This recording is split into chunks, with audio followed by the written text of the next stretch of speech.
Bien, buenas tardes. Les doy la bienvenida a esta segunda sesión del taller La crítica de Hegel al mercado en su filosofía del derecho. La sesión de hoy titula La policía y la corporación y estará a cargo de Rodrigo Maruy Vandenbroek.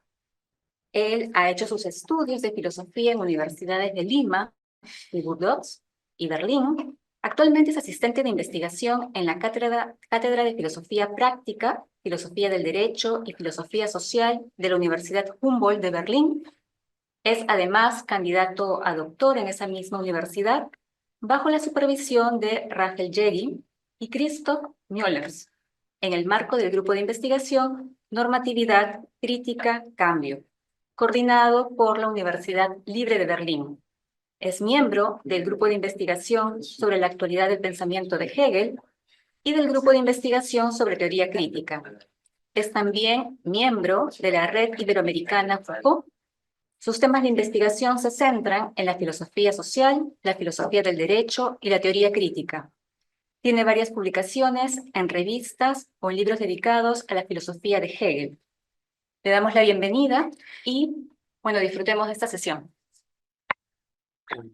Gracias, Claudia. ¿Se me escucha bien también por el micrófono? ¿Sí?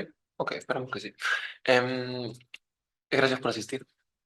Quisiera empezar con una breve, digamos, recapitulación de lo que discutimos ayer, como quien, digamos, resume un poco em, la estructura de la discusión y para poder, digamos, profundizar y entrar de lleno a la discusión de la policía y la corporación en la filosofía del derecho.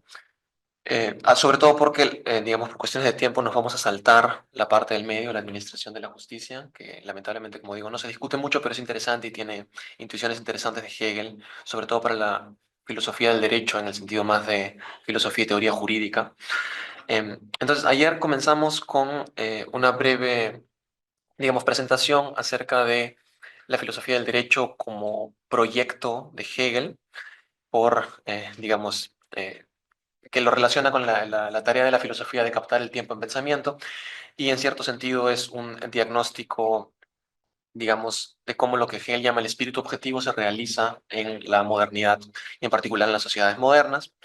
El tema de la discusión fue la sociedad civil, lo que Hegel concibe como la sociedad civil, y mencioné brevemente en qué sentido, por qué el concepto de sociedad civil, Bürgerliche Gesellschaft, es una innovación, digamos, conceptual de Hegel y contribuye a, digamos, cimentar esta separación teórica entre sociedad y Estado, o entender a la sociedad como una esfera de la diferencia que no es equiparable ni a la familia, ni a la sociedad doméstica, ni a la digamos, societas política al Estado, a la comunidad política. Dentro del sistema de las necesidades, y bueno, digamos, un punto de discusión que vamos a retomar y de todas maneras hoy día fue la forma en la cual Hegel tematiza o conceptualiza la ambivalencia propia de la sociedad civil, en el sentido de que, por un lado, la caracteriza desde el comienzo, desde el parágrafo 181, desde la transición de la familia en la sociedad civil como la pérdida de la vida ética, y la describe más adelante incluso como un sistema en el cual la vida ética se ha perdido en sus extremos y que incluso cuando no funciona muy bien ofrece el espectáculo del exceso, de la degeneración ética y física que viene con él, etcétera. Entonces es como muy escéptico de narrativas, digamos, más optimistas, excesivamente cándidas y optimistas respecto del mercado, pero al mismo tiempo reconoce el mercado como una esfera de realización de la libertad y sobre todo a través de la mediación del trabajo. Entonces, en este primer momento de la sociedad civil, que es el sistema de las necesidades, Hegel parte de las necesidades subjetivas del ser humano y, digamos, constata que en un nivel general el ser humano, al satisfacer sus propias necesidades, incurre en un proceso de, digamos, multiplicación, transformación, si se quiere, de las mismas y enfatiza, si se quiere, un poco en la plasticidad de las necesidades humanas y cómo éstas están formadas y mediadas socialmente. Al mismo tiempo, digamos, esta multiplicación es un riesgo porque puede caer en una especie de mala infinitud y las necesidades se multiplican y se generan lo que uno llamaría, digamos, más en la tradición de la teoría crítica, falsas necesidades. Pero por otro lado, la idea de la sociedad civil y del sistema de las necesidades como un sistema es que las necesidades y su satisfacción se articulan mediadas por el trabajo. Y es un poco la idea que Hegel rescata, como les decía, concebir al trabajo como una forma de realización de la libertad y de esta forma incluso poner un poco en tela de juicio la división, distinción y jerarquía clásica entre praxis, acción política, y poiesis, más bien trabajo, actividad, digamos, de producción y formación de ciertos objetos del mundo. Entonces, lo interesante es que Hegel conceptualiza el trabajo como un proceso de formación, un proceso de creación de cultura, si se quiere, y reconoce este potencial, pero enfatiza que es necesario que hayan ciertas condiciones institucionales para que esto pueda funcionar, digamos, de manera adecuada. Eh, y la forma en la cual, digamos, en diálogo con la economía política clásica de la época, Hegel conceptualiza esta dinámica es la idea de división del trabajo, digamos, de especialización y división del trabajo como mecanismos institucionales que se desarrollan en sociedades modernas y que son propias, digamos, del modo en el cual una sociedad de mercado funciona y tiene que funcionar. Eso conlleva, por último, a la idea del patrimonio, lo que Hegel llama el patrimonio general, y es un poco la descripción de esta dinámica de que cuando el mercado funciona bien, la persecución de intereses privados, particulares de los individuos, conllevaría o debería conllevar una especie de enriquecimiento general de la sociedad a un cierto patrimonio. ¿eh? Y Hegel, digamos, enfatiza que es necesario que la posibilidad de participar del patrimonio general y de gozar, si se quiere, del patrimonio general de la sociedad, está condicionada por el patrimonio particular de los individuos, en particular la idea de propiedad, la idea de capital, la idea de capacidades, y en este contexto enfatiza, o si se quiere, digamos, lanza el diagnóstico de que la desigualdad e incluso, como vamos a ver ahora, la pobreza son consecuencias necesarias e inevitables de toda sociedad de mercado. Eso fue un poco, digamos, la discusión que tuvimos ayer y en donde nos quedamos. Lo que faltó por cuestión de tiempo fue, digamos, leer y discutir los últimos parágrafos del sistema de las necesidades, donde Hegel presenta más bien la teoría de los así llamados estamentos o clases sociales. La nota de pie de Vermal sobre el concepto Standstände es que justamente él dice que él traduce a veces estamento y a veces traduce clase, porque lo que Hegel describe, si bien él usa el concepto de estamento, digamos, no corresponde con la concepción o la acepción más tradicional de la idea de un estamento como algo rígido, de lo cual una persona no puede salir. Digamos, uno de los últimos parágrafos, a ver si lo encuentro, eh, en 206 es justamente donde Hegel señala que la pertenencia a un estamento no necesariamente tiene que estar determinada, por ejemplo, por el nacimiento, que es una cuestión, digamos, casual, arbitraria, contingente, sino que más bien es la voluntad subjetiva, el arbitrio propio, el cual decide, digamos, comprometerse o, digamos, ser parte de un estamento. Aunque de todas maneras hay ciertas formaciones de rigidez, por lo cual la idea de movilidad social está vislumbrada, pero a lo mejor no se trabaja de manera, digamos, demasiado sistemática, por lo cual el término estamento, como les digo, tiene un poco esta ambivalencia y puede entenderse como clase. Aunque Hegel también, ahora cuando discutamos la parte de la policía, también habla explícitamente de clase. Los tres estamentos son el estamento sustancial, que son básicamente los agricultores, los campesinos, si se quiere, el estamento industrial, que es más bien el característico de las sociedades modernas y a donde se va a aplicar, como vamos a ver, la idea de la corporación o la necesidad de la corporación, que incluye los artesanos, los fabricantes, los comerciantes, y finalmente lo que Hegel llama el estamento universal, que se refiere más bien a los funcionarios públicos. Eh, y lo interesante es que justamente cuando Hegel habla acerca del estamento universal, en el parágrafo 205, menciona que ellos son quienes, digamos, defienden los intereses universales de la sociedad. Digo que es interesante y esto a lo mejor va a surgió un poco ayer y va a surgir de nuevo, y es la discusión entre Hegel y Marx, digamos, porque obviamente Marx también va a hablar de la clase universal, de aquella clase que es parte de la sociedad civil, pero que al mismo tiempo no es parte de la sociedad civil, y que es justamente quien defiende los intereses universales de la sociedad y de la humanidad, digamos, el proletariado.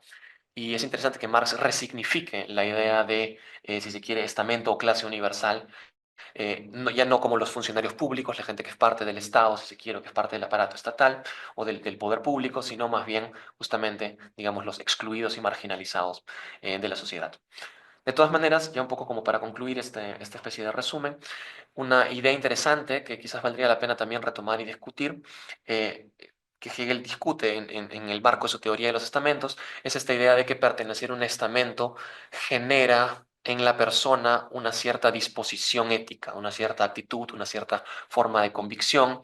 El término es Gesinnung, a lo mejor uno podría pensar en el término aristotélico de hexis como disposición, hábito, en el sentido de que los distintos, por ejemplo, el estamento sustancial, como está ligado a la tierra, tiene por ende o desarrolla por ende una cierta actitud, y el estamento, digamos, universal también, y el estamento industrial de igual modo, pero sobre todo el gran debate va a ser sobre los grandes riesgos de que el estamento universal justamente no conlleve al desarrollo de una disposición ética, sino más bien a la pérdida de toda disposición ética. Y es un poco lo que Hegel va a discutir con el concepto de la plebe. Pero bueno, a eso vamos a llegar, digamos, eso es un poco las ideas principales que me gustaría rescatar del sistema de las necesidades y de la última parte del sistema de las necesidades. El sistema de las necesidades concluye con el parágrafo 208, donde a lo mejor eso se puede proyectar, claro, está en el otro PDF, si no, no, está ahí, perfecto. Sí, dice, lo puedo leer de acá, en cuanto, no, perdón, sí, en el 208, ¿no? En cuanto a particularidad propia del saber y del querer, el principio de este sistema contiene la universalidad en y por sí, la universalidad de la libertad de una manera solo abstracta como derecho de propiedad. Este no está, sin embargo, ya solo en sí, sino en su realidad efectiva vigente como protección de la propiedad por medio de la administración de la justicia. Digamos, los dos principios de la sociedad civil, el principio más bien de la universalidad, tiene que ver con entender a la sociedad civil como una esfera de realización de la libertad. El otro principio, el de la particularidad, tiene que ver con la persecución de los intereses particulares e individuales de las personas. Y esto en el sistema de las necesidades, digamos, está mediado a través de el concepto de propiedad particularmente y sobre todo en la esfera, digamos, del derecho abstracto. Y la función, si se quiere, de la administración de la justicia, die Rechtspflege, es proteger o defender la propiedad. Y eso es un poco digamos, el principio que estructura esta siguiente sección, que lamentablemente no leemos, pero quiero recapitular, digamos, de manera breve. Tiene igual tres momentos.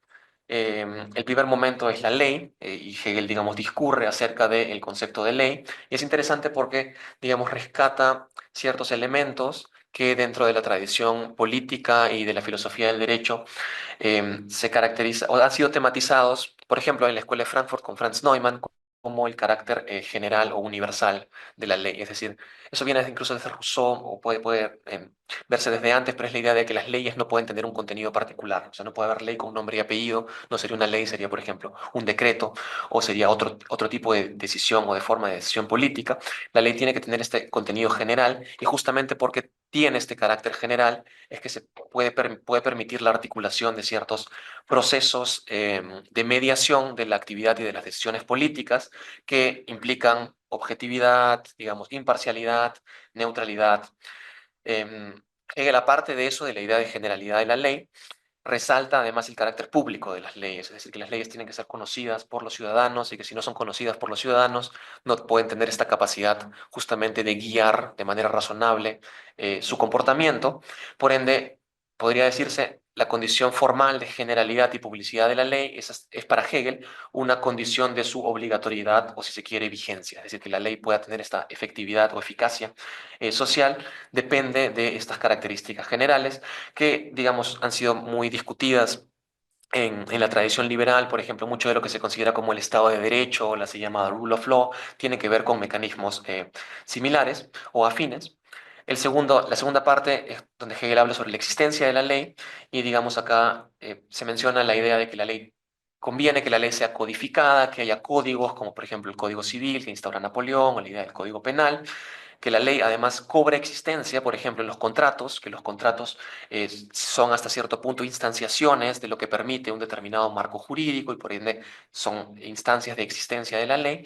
Y Hegel retorna acá un poco sobre su teoría penal y discute la cuestión del crimen y cómo es que el crimen, digamos, es un daño respecto del derecho, es una violación del derecho y por ende, digamos, la acción penal y el castigo permiten hasta cierto punto restablecer al derecho. Es incluso interesante que Hegel, cuando discurre acerca del crimen en el marco de la sociedad civil acá, em, habla sobre esta idea de peligrosidad, peligro o riesgo, y es la idea de concebir a la delincuencia de los criminales en particular como una amenaza social. Sería interesante, por ejemplo, lo menciono, digamos, como anotación, pero hay reflexiones o investigaciones afines, por ejemplo, de alguien como Foucault, que va a investigar sobre esta idea de hay que defender la sociedad frente a estas amenazas internas, que pueden ser, por ejemplo, entre otros, los criminales o los delincuentes.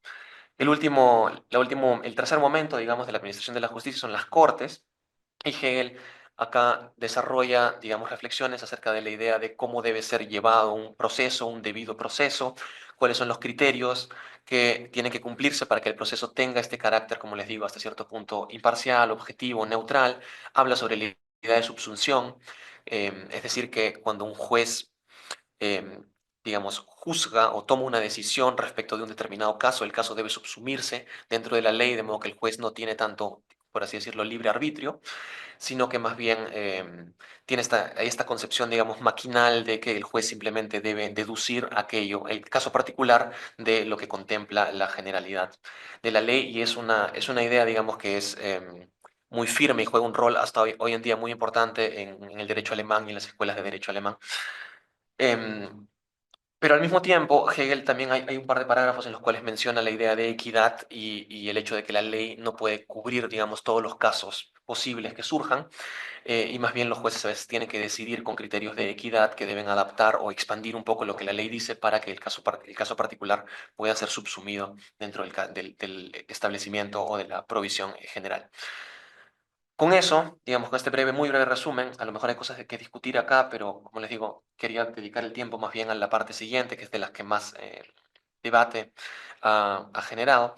En el parágrafo 229, Hegel menciona justamente cómo a través de la administración de la justicia, la sociedad civil, en particular el sistema de las necesidades, el cual se había perdido en esta especie como de, ¿cómo decirlo?, de dinámica estratégica, de competencia y hasta cierto punto coordinación, pero no necesariamente cooperación, y más bien el principio de la particularidad como la satisfacción de las necesidades subjetivas y particulares conlleva esta pérdida de la vida ética. Con la administración de la justicia, digamos, el sistema de las necesidades y la sociedad civil vuelve a su concepto, dice Hegel, pero esto se da solamente en el marco del derecho abstracto, y la realización del concepto de la sociedad civil, o sea, podríamos decir incluso el contenido ético de la sociedad civil, o hasta qué punto la sociedad civil puede ser considerada también como una esfera de reconocimiento y de realización de la libertad. Es un poco lo que discutíamos ayer, por ejemplo, con Miguel.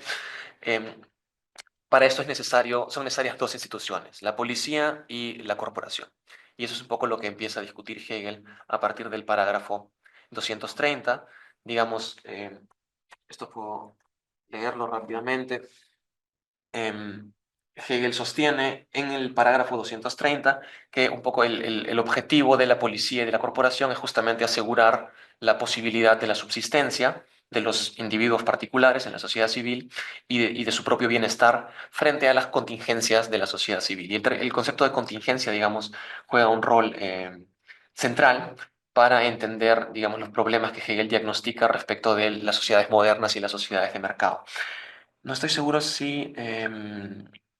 a ver, leo el parágrafo 230. En el sistema de las necesidades, la subsistencia y el bienestar de cada uno son una posibilidad cuya realización está condicionada por su arbitrio y su particularidad natural, así como por el sistema objetivo de las necesidades. Por medio de la administración de la justicia o de justicia, se anula la lesión de la propiedad y la personalidad, pero el efectivo derecho de la particularidad implica tanto que sea eliminado lo accidental, eso es, lo accidental, lo contingente, como les digo, eh, que se opone a uno y otro fin, lo que tiene como consecuencia la total seguridad de las personas y la propiedad, como que se aseguren la subsistencia y el bienestar del individuo, es decir, que el bienestar particular sea tratado como derecho y realizado. Y la razón de, o sea, lo que quiero, digamos, enfatizar acá es que la razón de ser de la policía y de las corporaciones es que hay, por así decirlo, una dinámica muy fuerte de contingencia, de lo accidental, de arbitrariedad en la sociedad civil, y eso no es posible, digamos, no se controla y no se regula por su propio modo, sino que conlleva a que la posibilidad de que la sociedad civil sea efectivamente una esfera de realización de la libertad individual no esté asegurada, sino que necesite del trabajo de estas instituciones, y un poco este va a ser el debate, o es una de las preguntas del debate, es hasta qué punto estas instituciones permiten lidiar con las dinámicas necesarias de desigualdad, pobreza y eventualmente lo que Hegel denomina la plebe. Entonces, no quisiera extenderme demasiado o más de lo que ya me he extendido con esta especie de recapitulación y presentación general, digamos, de la discusión, y quisiera más bien abrir o empezar la dinámica de leer los parágrafos y discutirlos, a ver hasta dónde avanzamos, hasta dónde llegamos. ¿El otro PDF? Ya, ok, no hay problema. Sí. No sé si hasta acá haya alguna pregunta, intervención o comentario. Sí, y no. A ver, podemos hacer la misma jugada con el micrófono que hicimos ayer, creo.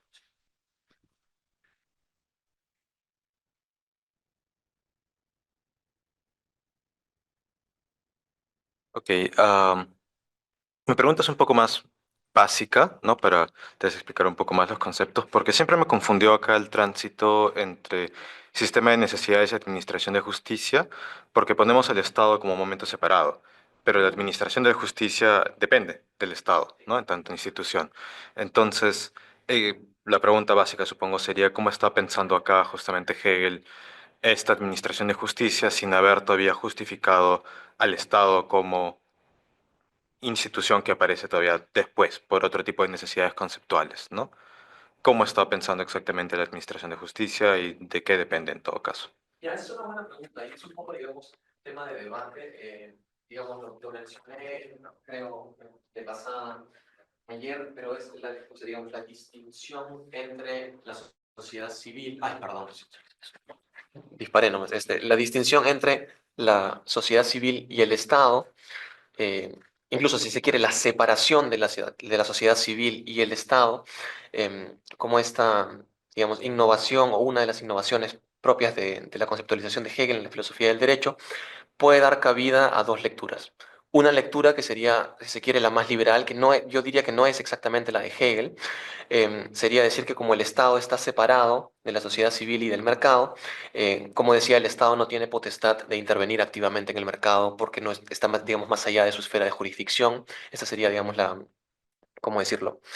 La lectura más liberal.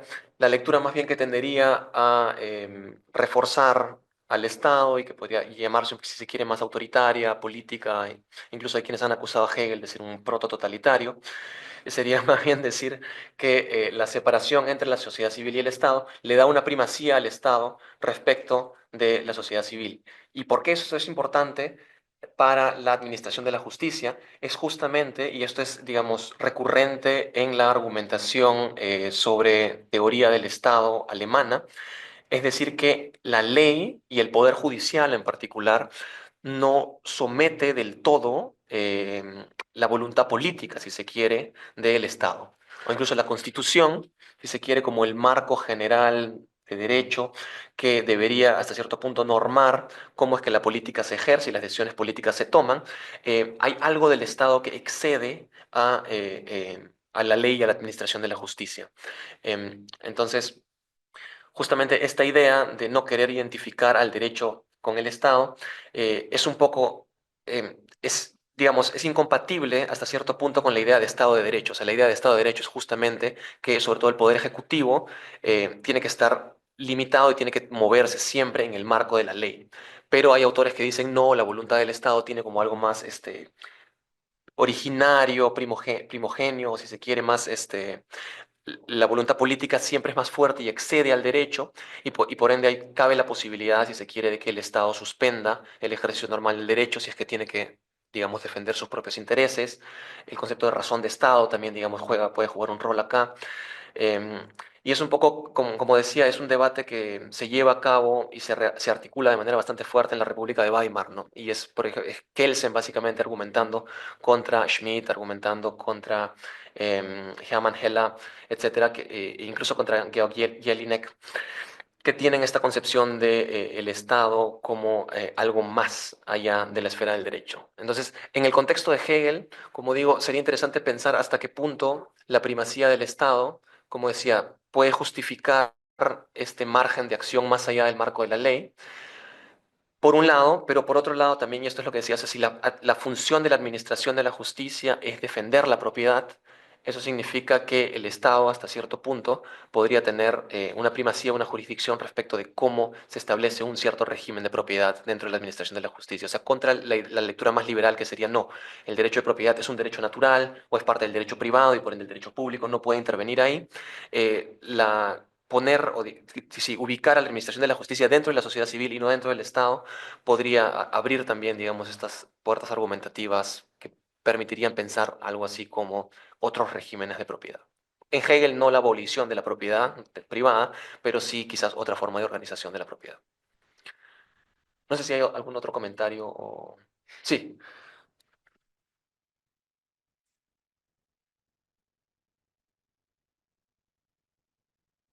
Sí, solo regresando todavía un poco más sobre conceptos básicos, es más como un pedido para reflejar, porque no me acuerdo cómo justifica Hegel el derecho de propiedad. Eso todavía está más atrás, ¿no? En la parte de derecho abstracto, si no me equivoco. Pero no recuerdo, porque de todos modos me imagino hay una diferenciación de gente como, no sé, Locke, que ve en el tema de la apropiación como un resultado del trabajo, ¿no? Yo me imagino que la visión de Hegel es un poco más histórica, tal vez, pero no recuerdo exactamente cuál es. Y me da curiosidad porque esta relación propiedad-trabajo es algo que, por ejemplo, regresa luego con Marx, ¿no? Justamente un poco el problema de la alienación es el problema de la enajenación del trabajador, del producto de su trabajo, ¿no? Entonces, eso no parece estar para nada presente en Hegel, en especial con todo lo que hemos conversado antes sobre el tema del patrimonio y cómo eso puede justamente justificar el que alguien no trabaje, pero igual tenga cosas, ¿no? Entonces, bueno, la pregunta básicamente sería cómo, un recordatorio, ¿no? De cómo conceptualizaba Hegel la propiedad, ¿no?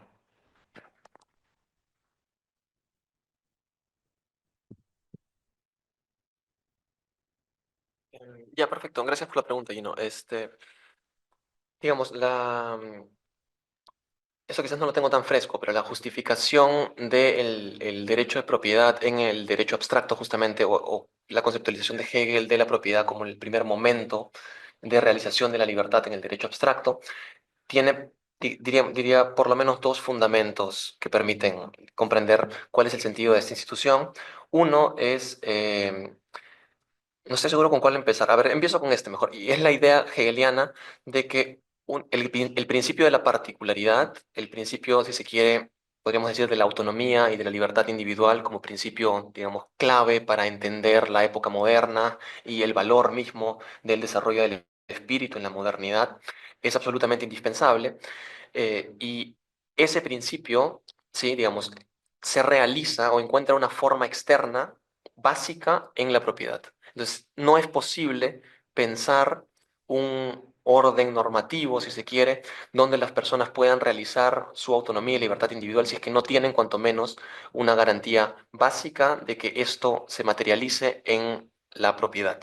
Incluso es interesante, si no me equivoco, es Balibar quien tiene estas reflexiones sobre un poco en la línea de Marx y la idea de propiedad y enajenación, que Balibar llama la atención sobre la, digamos, ambigüedad del término propiedad. O sea, no solamente en el sentido de lo que es tu propiedad, lo que tú posees, sino también el hecho de tener propiedades, tener atributos, tener características, y que hay una relación ahí. Sí, digamos, si uno también analiza un poco más como la historia de las ideas y cómo se gesta esta relación o este nexo entre la libertad individual y la propiedad, e incluso la figura de, o sea, la propiedad entendida como un derecho subjetivo, hay, digamos, figuras de argumentación que vienen de la Edad Media, del Medioevo tardío, donde la idea es básicamente, es un poco en la línea de Locke, ¿no? O sea, uno es propietario de su propio cuerpo, de su propia vida, y es a partir de este fundamento básico que se pueden expandir otros derechos o exteriorizarse, si se quiere, respecto de ciertos objetos. Quien tiene, creo, una, digamos, reconstrucción interesante del sentido del derecho de propiedad respecto de Hegel o queriendo actualizar Hegel es justamente Honneth en el derecho de la propiedad.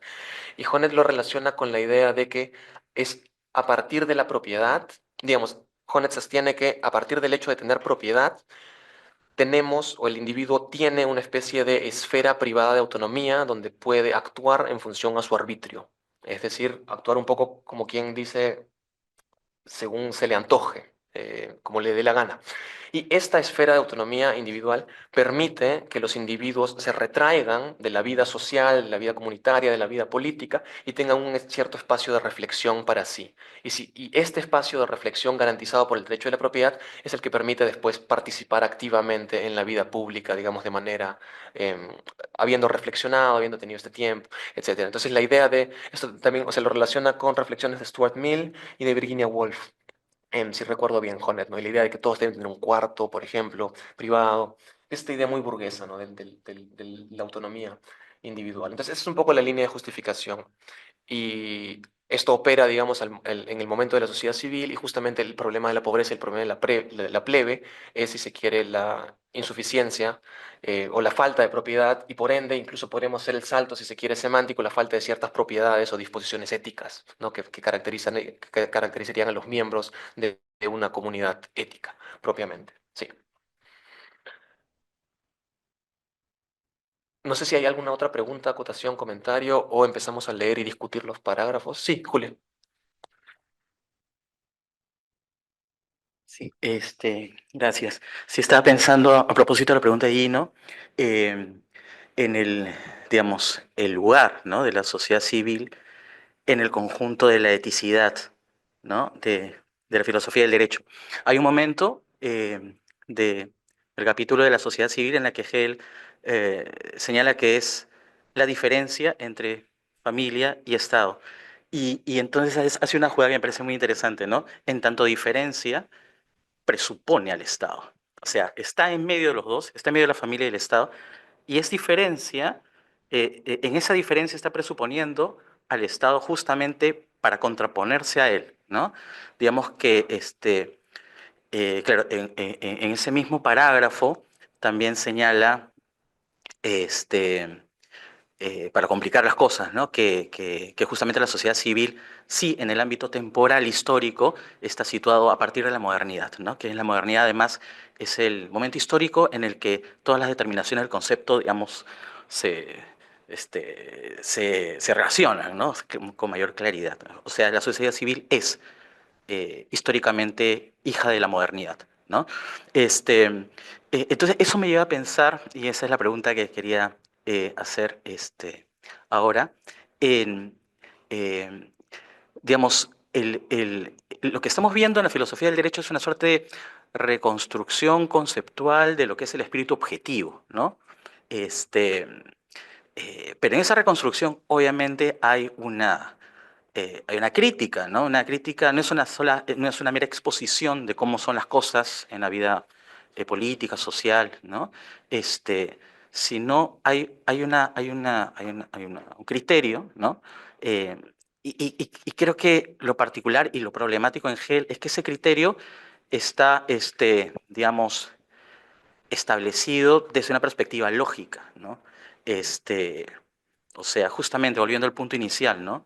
La diferencia implica que la universalidad, ¿no?, que es lo que viene después de este momento de la particularidad en la sociedad civil, preexiste de alguna manera. Creo que al final de la sociedad civil dice eso, ¿no? Es como que el spoiler, ¿no? Al final el Estado ya estaba. O sea, claro, no lo especifica, no lo desarrolla, pero está ahí, ¿no? Como que presupuesto.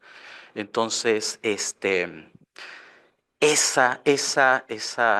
perspectiva es la que nos puede permitir hablar de una crítica, ¿no?, en tanto todavía en la sociedad civil no está plenamente presentada, expuesta a la libertad, ¿no? Es solamente abstracto, formal, ¿no? Eso ya se logrará en el Estado, ¿no? Y así, respecto a la familia igual, ¿no? Bueno, me quedé con esa idea. No, sí, gracias, Julio, justamente por la acotación. Em, y la idea de que, sí, Hegel mismo lo dice, ¿no?, que la sociedad civil se forma después. O sea, primero tienes la idea del Estado, de la comunidad política, y después esta, por así decirlo, en términos de teoría y sistema, se hablaría de una diferenciación funcional. O sea, una cierta esfera de la sociedad se diferencia de la otra, y eso implica poner, por así decirlo, ciertos límites, y es lo que se relaciona, digamos, históricamente con la emancipación de la sociedad respecto del Estado, de la burguesía respecto de la nobleza, y la formación de sociedades de mercado donde la economía tiene si el mercado mercado y la economía tienen una primacía respecto de la esfera política, como había sido más bien tradicionalmente. Y se había pensado, o sea, era muy difícil pensar en la antigüedad un mercado independiente de la esfera política y de la esfera de los asuntos públicos.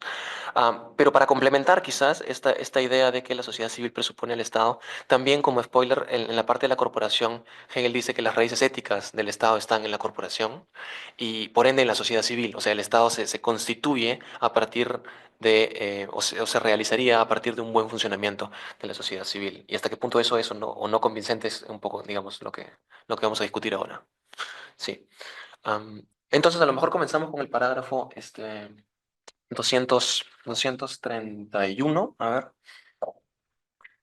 sobre el poder de policía. Hegel dice, en un principio, en la medida en que la voluntad particular es todavía el inicio para la realización de uno u otro fin, el poder asegurador de lo universal está limitado al círculo de lo contingente y constituye un orden exterior. Y este concepto, como les digo, de lo contingente, que se traduce en el parágrafo anterior como lo accidental, juega un rol fundamental en la dinámica propia de la sociedad civil y la necesidad de que haya algo así como el poder de la policía. No sé si alguien quiera discutir algo particularmente acerca de este parágrafo, es bien corto, no tiene anotaciones, observaciones de Hegel o agregados.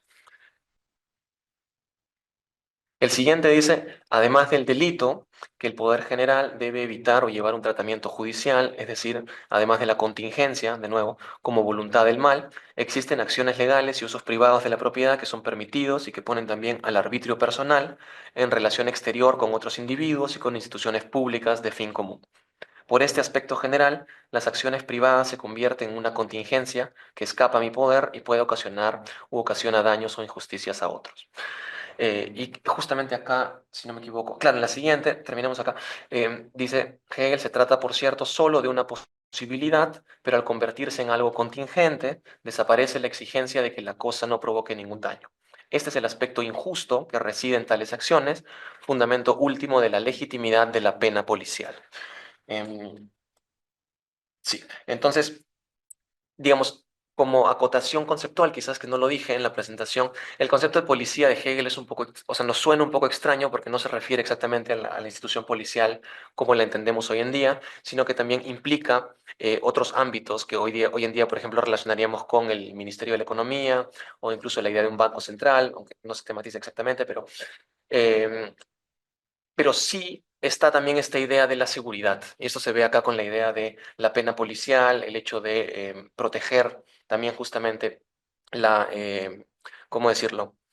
La propiedad privada y es interesante porque la parte de la administración de la justicia tiene que ver más con el ámbito formal, procedimental, si se quiere, procedural del derecho, y el poder de policía tendría que ver un poco con lo que se llamaría la imposición de la ley, no sé, lo que se llama law enforcement en este caso, y es que tiene que ver con la forma en la cual ciertas decisiones jurídicas pueden implementarse efectivamente.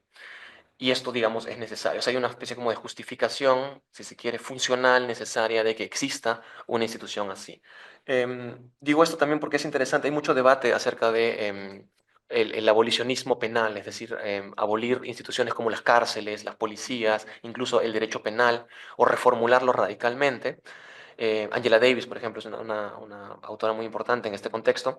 Y una de las grandes preguntas funcionales, digamos, que surgen ahí es, ok, ¿qué formas de instituciones alternativas uno podría o serían necesarias para que la sociedad, de todas maneras, a pesar de que se haya transformado radicalmente y no se necesiten las cárceles o necesariamente la policía en la forma en la cual existe ahora, qué formas alternativas habría? ¿Es posible concebir una sociedad moderna, como digo, funcionalmente diferenciada, como una sociedad de mercado, sin que haya estas formas de regulación o incluso de castigo, de penalidad? Una pregunta abierta quizás para la discusión. No sé si haya acotaciones o preguntas a este respecto. Quique.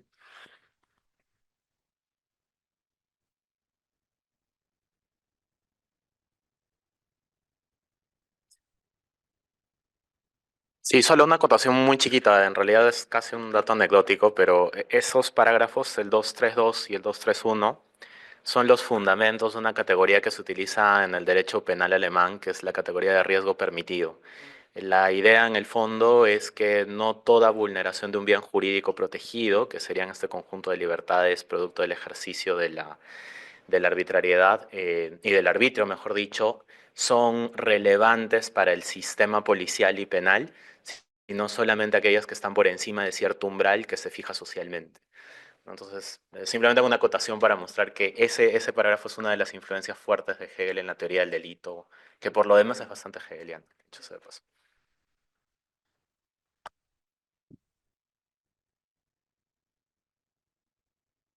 Sí, gracias, Quique.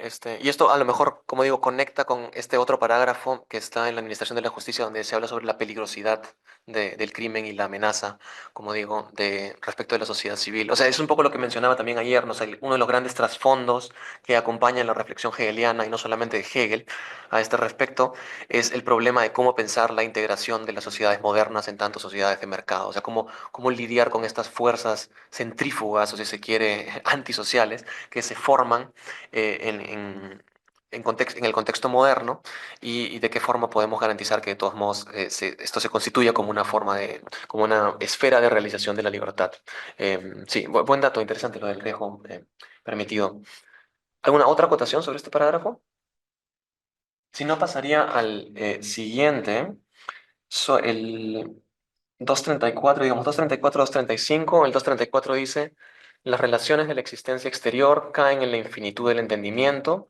No hay, pues, en sí ningún límite entre lo que es perjudicial y lo que no lo es, y respecto del delito, entre lo que es sospechoso y lo que no lo es, entre lo que hay que prohibir y lo que hay que vigilar, y lo que no requiere prohibición, vigilancia, sospechas o interrogatorios. Las costumbres, el espíritu de la Constitución, la situación presente, el peligro del momento, etcétera, proporcionan una determinación más precisa. Y es un poco lo que mencionabas aquí, que tiene, o sea, digamos, qué es lo que se considera como peligroso, como riesgo permitido o ya no permitido, tiene que ver con determinaciones más bien particulares de cada sociedad y de cada tiempo, ¿no? Em, Quizás como referencia, o sea, porque digo, este es un tema muy importante que acompaña a Foucault. Hace poco salió un libro de Lee Medaway, si no me equivoco, que se llama La vida interna de la raza. Y Medaway, si estoy recordando bien, reconstruye la forma en la cual el racismo, digamos, moderno se constituye, y su tesis es que tiene que ver con esta preocupación constante de las sociedades modernas sobre el problema de la seguridad y en particular de la seguridad interior. Esta idea de querer revisar y evaluar constantemente hasta qué punto una persona puede o no puede ser peligrosa, las raíces del racismo moderno digamos, en formas de antisemitismo que se hacen patentes en Europa y en particularmente en la Reconquista en España. El concepto de raza, dice Medo, viene es una descripción de ciertos textiles que permiten, donde se trasluce y se puede ver un poco a través de ahí. Em, y justamente es esta reflexión importante, menciono sobre la posibilidad de que alguien cometa un delito, la posibilidad de que alguien viole la ley, la posibilidad de que alguien cometa un crimen y atente justamente contra la libertad, contra la propiedad, etc. No sé si hay algún otro comentario sobre esto.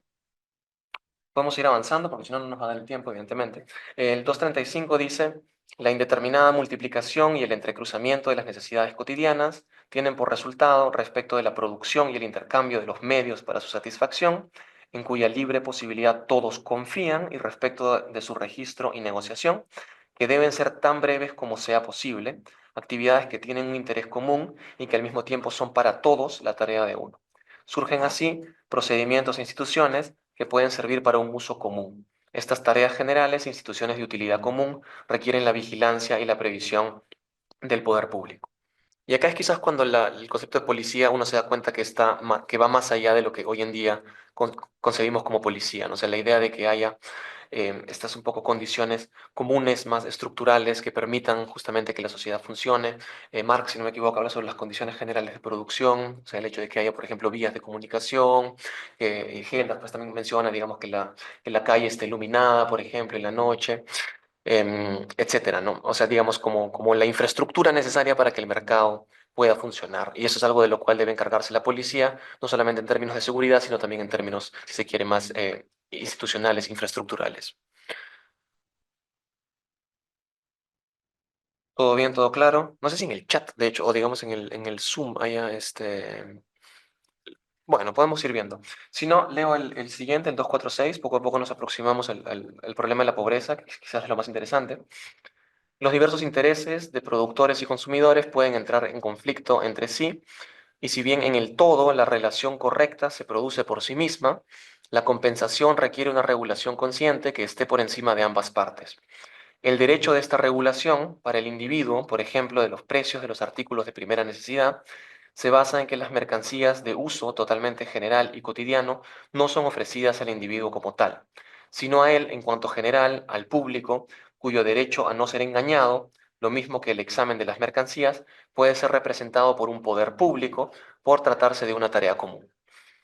Pero pero lo que principalmente hace necesarias una previsión y dirección general es la dependencia en que se hallan grandes ramas de la industria respecto de circunstancias extranjeras y combinaciones lejanas que los hombres, seres humanos ligados a estas esferas, no pueden abarcar en su conexión. Ahí uno pensaría, claro, está pensando quizás en algo como el Ministerio de la Economía, ¿no? Y es decir, que hay una especie de institución encargada de regular más o menos la producción, ciertos precios, regulación de precios incluso se menciona, em, y que permita de nuevo que el mercado pueda funcionar de manera virtuosa y no más bien viciosa. Pero es interesante, digamos, que Hegel ya tenga esta constatación clarísima de que el mercado no se regula a sí mismo y que es necesaria una especie de infraestructura, no solamente moral, ética, sino también institucional, que permita este funcionamiento. ¿Alguna acotación, comentario? ¿Sí? Pedido rápido, podría. No, Ah, ya, es sobre el... pedido rápido, tal vez podría leer también la observación. Ah, sí. Me parece. Sí, con gusto. La observación dice, frente a la libertad de la industria y el comercio en la sociedad civil, está el otro extremo de la provisión y reglamentación del trabajo de todos por medio de instituciones públicas, tal como ocurrió con el trabajo de las pirámides y las otras enormes obras egipcias y asiáticas que fueron realizadas con fines públicos, sin la mediación del arbitrio y el interés particular del individuo. Este interés invoca aquella libertad contra la regulación superior, pero cuanto más ciegamente se hunde en el fin egoísta, más la necesita para ser retrotraído a lo universal y para suavizar las convulsiones peligrosas y acortar la duración del periodo en el que los conflictos deben compensarse por la vía de una necesidad inconsciente.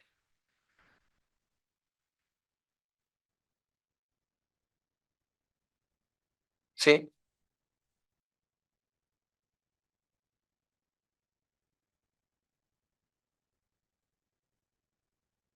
Me llama la atención, digamos, cómo acá introduce, claro, el tema de la reglamentación del trabajo, el tema de la regulación laboral en general, pero en el parágrafo en sí mismo, cuando habla más bien del tema de no engañar a los consumidores, el énfasis está bastante en el tema de los consumidores, ¿no? Hay un punto ahí en el que también el tema de la regulación de mercado parece tener más este énfasis, digamos, no entregar productos defectuosos, ¿no? O sea, no mentirle a quienes te van a comprar las cosas, que me hace pensar más, no sé, en la función de un in the copy, ¿no? O algo así, claro, ¿no? Mientras que el tema de la ley laboral parece estar como muy superficialmente como algo que debería estar por ahí, pero no queda muy claro, ¿no? Es un poco también lo que había estado comentando ayer, cómo siento que en Hegel hay cierta conciencia de la necesidad de pensar el trabajo, las condiciones productivas, etcétera, pero también cierta distancia frente a esto, ¿no? No sé si tal vez cierta falta de interés o cierta falta en general de más estudio en el tema, pero es como que no termina de meterse con esto, ¿no? No termina de hablarte de la necesidad no solamente de la regulación laboral, sino también de la relación empleador-trabajador, etcétera, ¿no? Como parece más bien oscurecida con este énfasis más fuerte en el tema del consumo. Pero no sé cómo lo ven ustedes.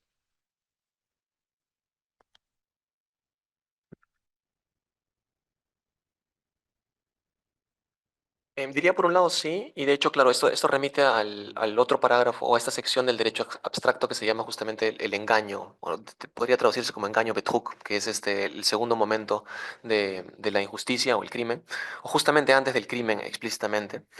Em, y tendría que ver, sí, como dices, un poco más quizás con la esfera del consumo.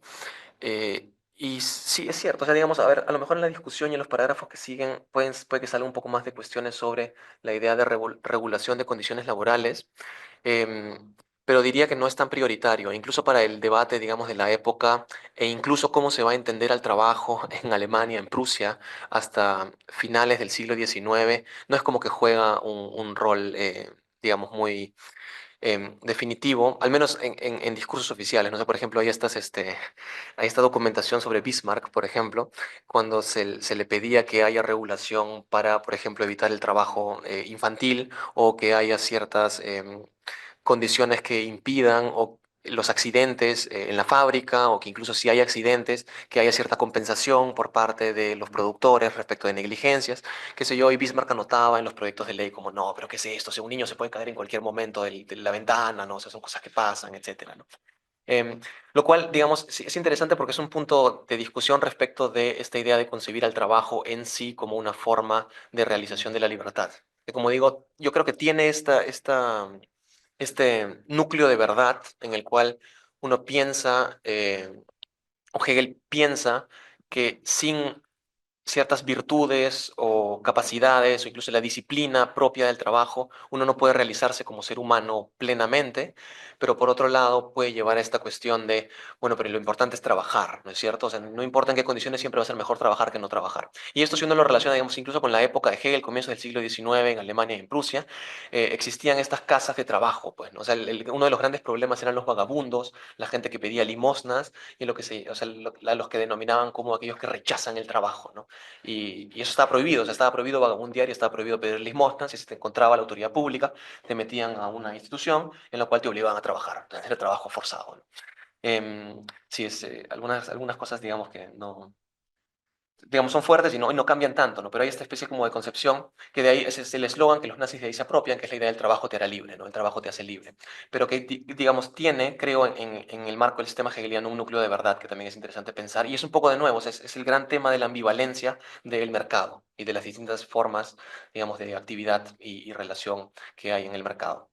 Sí, no sé si hay algo más sobre esto que quisieran discutir o comentar. Em, Pasaría, si no, al siguiente parágrafo para ir avanzando y llegar a la parte de la pobreza. En 237, la posibilidad de participar en la riqueza general existe para el individuo y está asegurada por la fuerza pública. Pero además de que esta seguridad es necesariamente incompleta, esa posibilidad permanece todavía sometida a la contingencia por su lado subjetivo, y tanto más en la medida en que supone condiciones de habilidad, salud, capital, etc.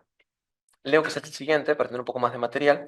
En un primer momento, es la familia la totalidad sustancial a la que corresponde la previsión de este aspecto particular del individuo, es decir, las diferencias en aptitudes, capacidades, habilidades, etcétera, tanto respecto de los medios y habilidades necesarios para poder adquirir parte de la riqueza general, como respecto de su subsistencia y mantenimiento en el caso de incapacidad. Pero la sociedad civil arranca al individuo de estos lazos, aleja a sus miembros y los reconoce como personas independientes. Incluso acá debería decir enajena o aliena a sus miembros. El término Entfremdung es el que está acá en el original. Sustituye la naturaleza inorgánica exterior y la tierra paterna, en la que el individuo tenía su subsistencia, por la suya propia, y somete a la totalidad misma de la familia a su dependencia, a la dependencia de la contingencia, el problema de la contingencia. De este modo, el individuo ha devenido hijo de la sociedad civil, que tiene exigencias con él, del mismo modo que él tiene derechos sobre ella.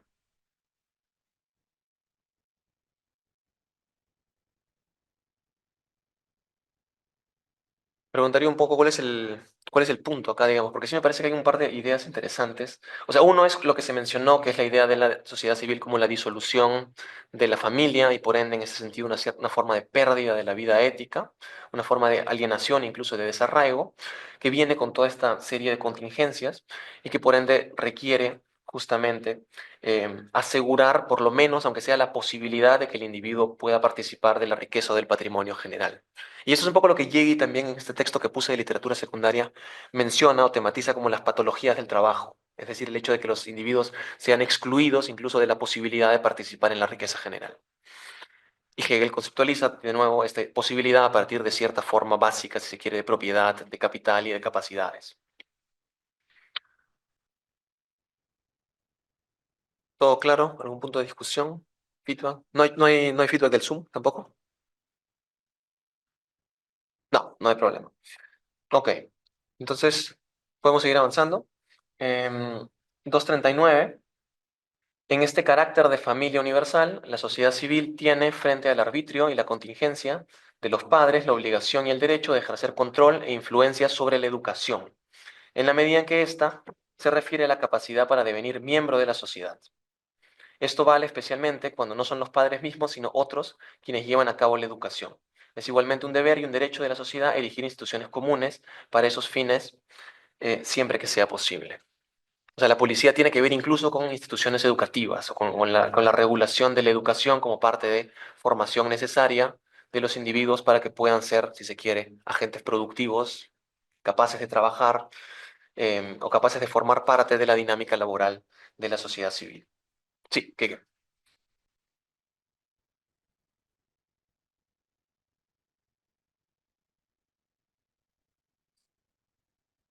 Sí, ese parágrafo es interesante, pero creo que podemos darle una vuelta porque creo que es además parte central del argumento de Lisa Herzog en Inventing the Market.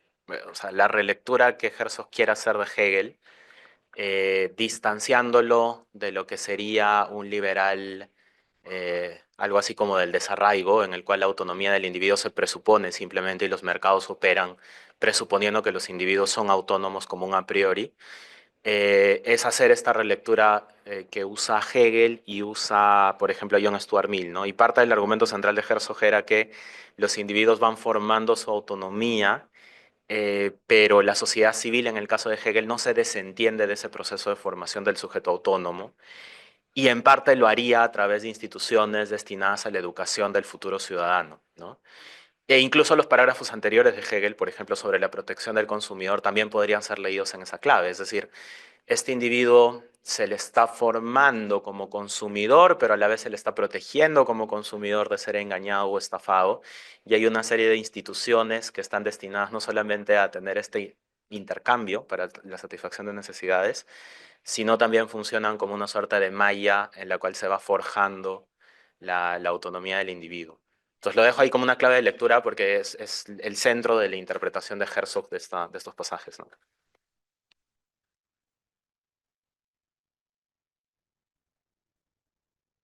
ya, gracias, Kike. No, esa es una muy buena acotación. Y digamos, lo relacionaría con la idea de que, como bien mencionamos, o sea, mencioné ayer, Hegel no entiende la sociedad civil como entenderíamos hoy en día la sociedad civil, o sea, en el sentido de conjunto de asociaciones ciudadanas, etcétera, que tienen ciertos fines, un poco de contribución de la esfera y la discusión pública, sino más bien la relación a la sociedad civil con el mercado en tanto sistema de las necesidades, pero no es solamente el mercado. O sea, la sociedad civil no es solamente el mercado, digamos, en el sentido del libre mercado, desprovisto de otras instituciones. El hecho de que la administración de la justicia esté ahí es importante y sintomático para mostrar que, digamos, un poco el carácter ideológico del concepto del libre mercado, en el sentido de que todo mercado funcional presupone ciertas regulaciones jurídicas, e incluso la categoría de propiedad es fundamentalmente una categoría jurídica. Pero en esta parte son más bien estas otras instituciones que van más allá de una mera administración justa, si se quiere, de derechos y deberes, y que más bien, claro, esto es interesante, eso es lo que está al final del párrafo, ¿no? Donde dice, el individuo, eh, eso es igualmente un deber y derecho de la sociedad civil elegir instituciones comunes para esos fines, y el individuo tiene derechos tanto como tiene deberes respecto de la sociedad civil. Eso está en el parágrafo anterior. Sí, la sociedad civil tiene exigencias con él del mismo modo que él tiene derechos sobre ella. Y en Hegel hay un poco esta especie como de teoría de la simetría, si se quiere, de que no puede haber derechos sin deberes y que no puede haber deberes sin derechos. Y esto también es una clave de lectura para pensar después el problema de la pobreza y el problema de la plebe, porque hay quienes leen a Hegel, quieren leer a Hegel de manera más revolucionaria, y dicen algo así como, bueno, pero si los pobres y la plebe no tienen ningún derecho respecto de la sociedad civil porque no adquieren nada de ella, ¿por qué deberían tener deberes? ¿No? Entonces, incluso hay quienes hablan de un derecho de la revolución, Dita Henrich, Klaus Wiebeck, hasta cierto punto, pero también está esta lectura más moderada, ¿no? O sea, como la sociedad civil no tiene nada que exigirle a aquellos a los cuales no les da nada. Eh, sí, y estas lecturas vienen también de otras versiones de, digamos, de las lecciones de la filosofía del derecho, donde Hegel dice más explícitamente cómo es muy difícil hablar de deberes de las personas a las cuales el derecho de realizar su libertad en la sociedad civil les ha sido denegada sistemáticamente.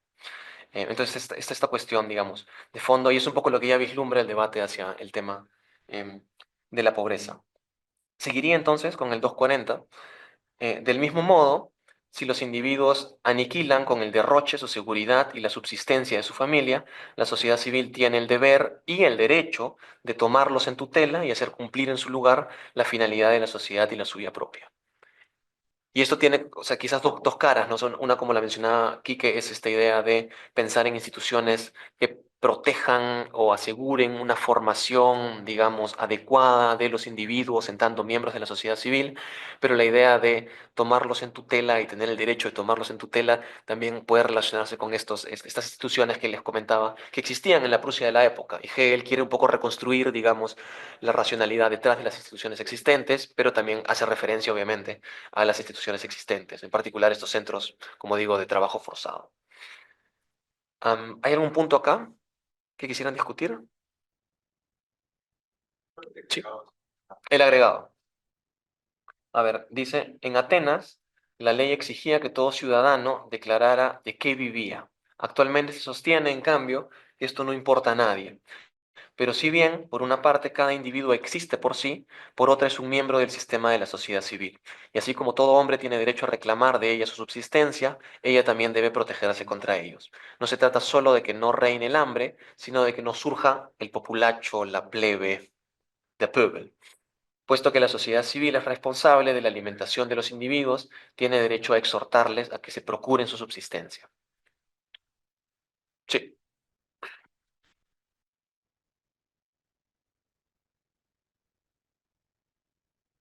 Es- Claro, porque ahí siento que Hegel sincera también un poco el punto del parágrafo 240, que es no solamente la necesidad de que las familias tengan sustento y que entonces el Estado tiene un deber ahí de bueno, coger la tutela si es necesario, sino que eso va entonces de la mano con una exigencia para los ciudadanos de trabajar, ¿no? El trabajo como una necesidad. Que, o sea, me hace pensar, bueno, en algo que también has mencionado antes, que es la relación con Foucault, ¿no? Los procesos, por ejemplo, que Foucault reconstruye sobre el nacimiento de la prisión moderna, am, y cómo estos fueron acompañados en varios países europeos, no sé exactamente el caso alemán, pero de leyes contra la vagancia, ¿no? Meter a la gente en la prisión si no tienen una profesión declarada, que es todavía algo que medio pervive en ciertas sociedades contemporáneas, ¿no? Pienso en este proyecto de ley que quiso presentar un congresista para eh, pedir servicio militar obligatorio para gente que no trabaje o estudie hasta los 54 años, creo, ¿no?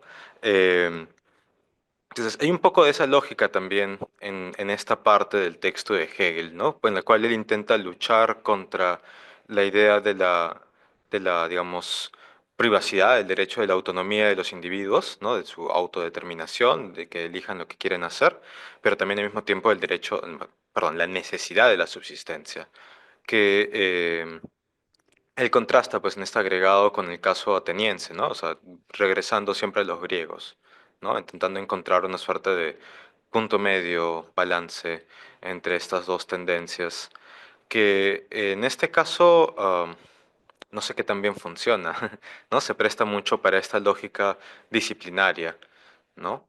Antes que para algo un poco más enfocado, pues, ¿no? En el bienestar, el reconocimiento de las distintas capacidades de los individuos, etcétera, ¿no? Lo que igual sería algo anacronístico de pedirle, pues, a Hegel, ¿no? Bueno.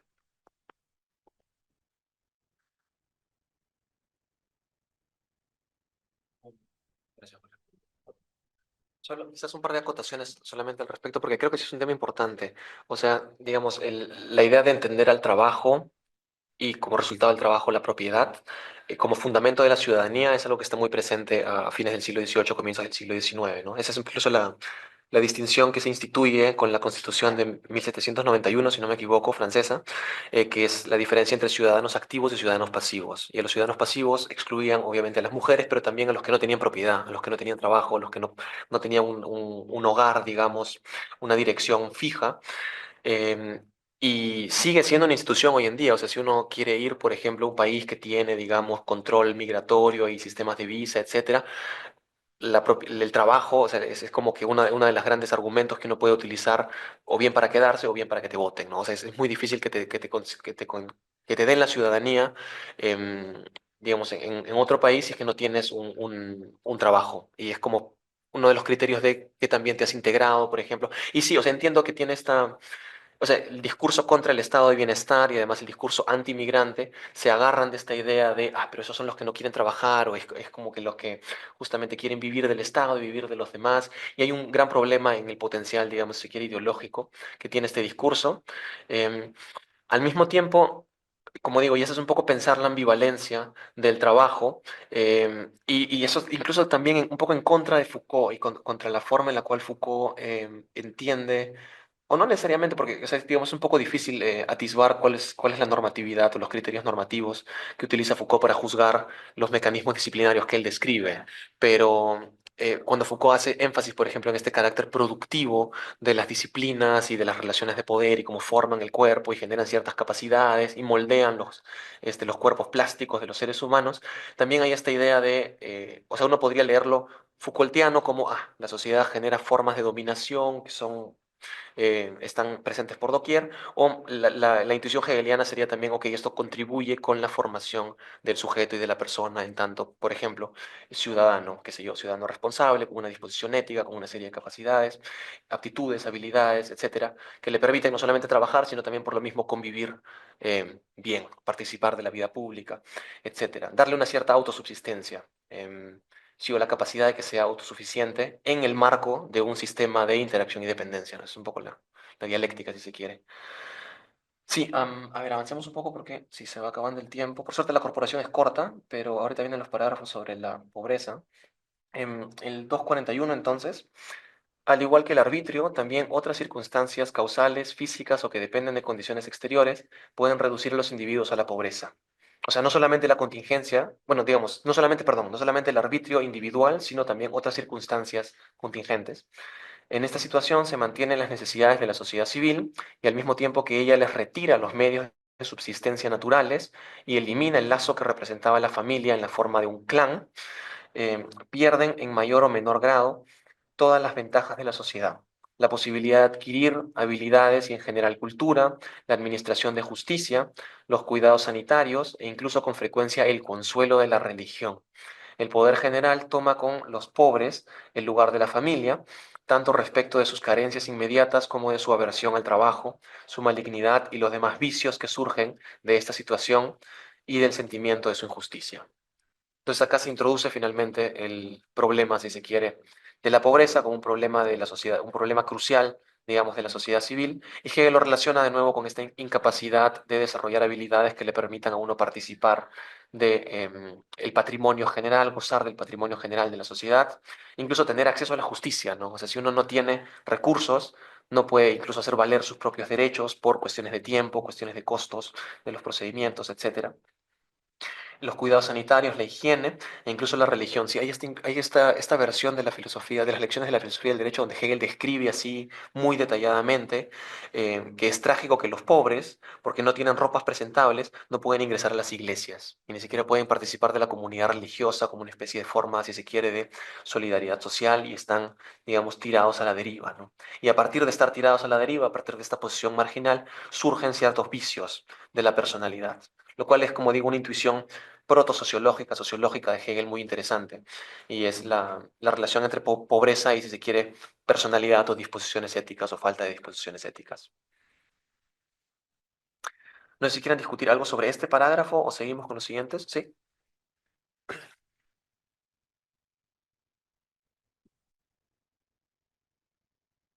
Gracias. Sí, lo que me llama la atención es cómo Hegel, digamos, no puede evitar pensar muy limitadamente el fenómeno de la pobreza porque tiene que siempre relacionarlo con fenómenos contingentes, ¿no? Cuando habla ahí de circunstancias casuales, físicas, externas, ¿no? En tanto, digamos, las causas de la pobreza le parecen como contingentes, las ve también como, en cierto modo, no necesarias de reflexionar, ¿no? O sea, justamente cuando, al inicio de la filo del derecho, me acuerdo que tiene toda esta sección sobre la diferencia entre un enfoque filosófico sobre la historia o sobre las instituciones y un enfoque más bien o histórico o desde el mismo derecho, ¿no? Y esta diferencia tiene que ver con el reconocimiento de la necesidad que se da dentro de estas instituciones, mientras que las otras tienen que más bien lidiar con el tema de lo contingente, ¿no? Y este, en cierto modo, dejar de lado lo contingente no le permite ver, me parece, las características más estructurales de la pobreza, ¿no? Eh, por ejemplo, la relación acá específicamente con la propiedad, ¿no? Reducirlo a, como dice ahí, circunstancias casuales, externas, ignora el lugar específico que tiene, por ejemplo, la transmisión del patrimonio, la estructura de propiedad privada, el funcionamiento del trabajo asalariado, etcétera, ¿no? Que son también al mismo tiempo parte inherente del sistema, no son solamente meramente contingentes, ¿no? Es ver, digamos, la causa y no reconocer el lugar específico que ocupa dentro de la estructura, ¿no? Lo que hace que, por más que su análisis posterior sea bastante rico, ¿no? Bastante interesante, al mismo tiempo no le permite, me parece, lidiar de manera efectiva con formas de combatir la pobreza, ¿no? Tiene que pensar, por ejemplo, en el tema de la colonización, ¿no? Vamos a enviar a los pobres a otros países para que ahí se hagan ricos, ¿no? Eh, Me parece pues entonces una expresión de este límite específico dentro del trabajo de Hegel.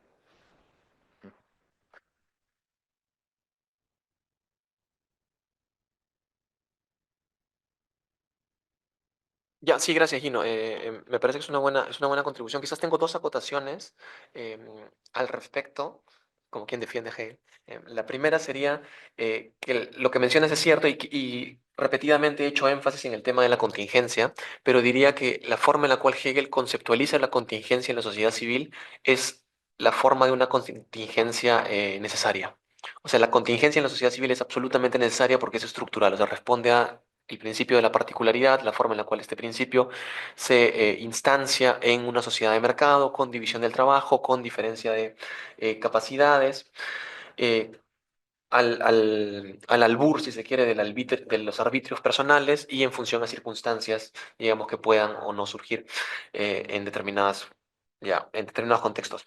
Entonces, yo diría que por un lado, sí puede haber, sí hay una, si se quiere, falta de reflexión más escéptica sobre cuestiones como el trabajo asalariado o, si quieres, lo que decías de la transmisión del patrimonio, pero que la forma en la cual Hegel tematiza la contingencia es como un fenómeno necesario de la sociedad civil y es lo que justifica la necesidad de que existan instituciones de regulación que luchen contra también la consecuencia necesaria de esa contingencia, que es justamente la desigualdad y la pobreza.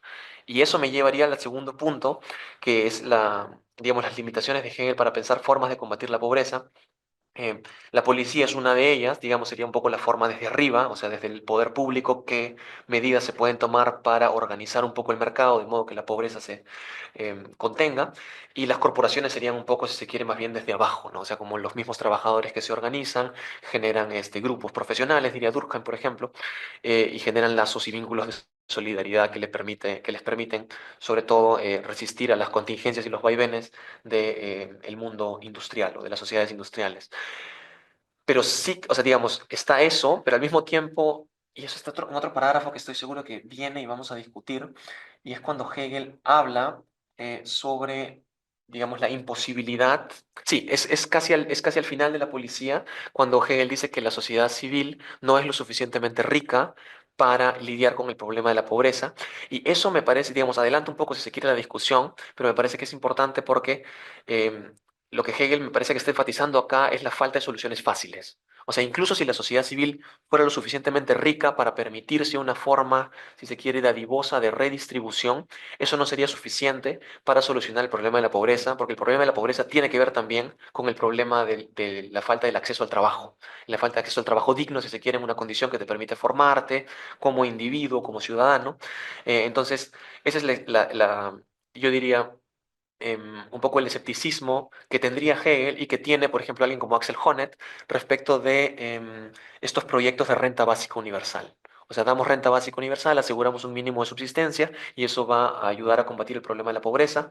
Hegel diría, digamos hipotéticamente, no, no del todo. O sea, solamente como que cubrirías quizás ciertas necesidades básicas de las personas, pero si no logras desarrollar formas institucionales de integrarlos a la sociedad a través del trabajo, por ejemplo, no estaría solucionando el problema de fondo o el problema que surge con la pobreza, que sería más bien el problema de la plebe o el populacho. Entonces, sí, esas serían como mis acotaciones como para, digamos, defender un poquito a Hegel. Avancemos un poco porque si ya no nos queda demasiado tiempo.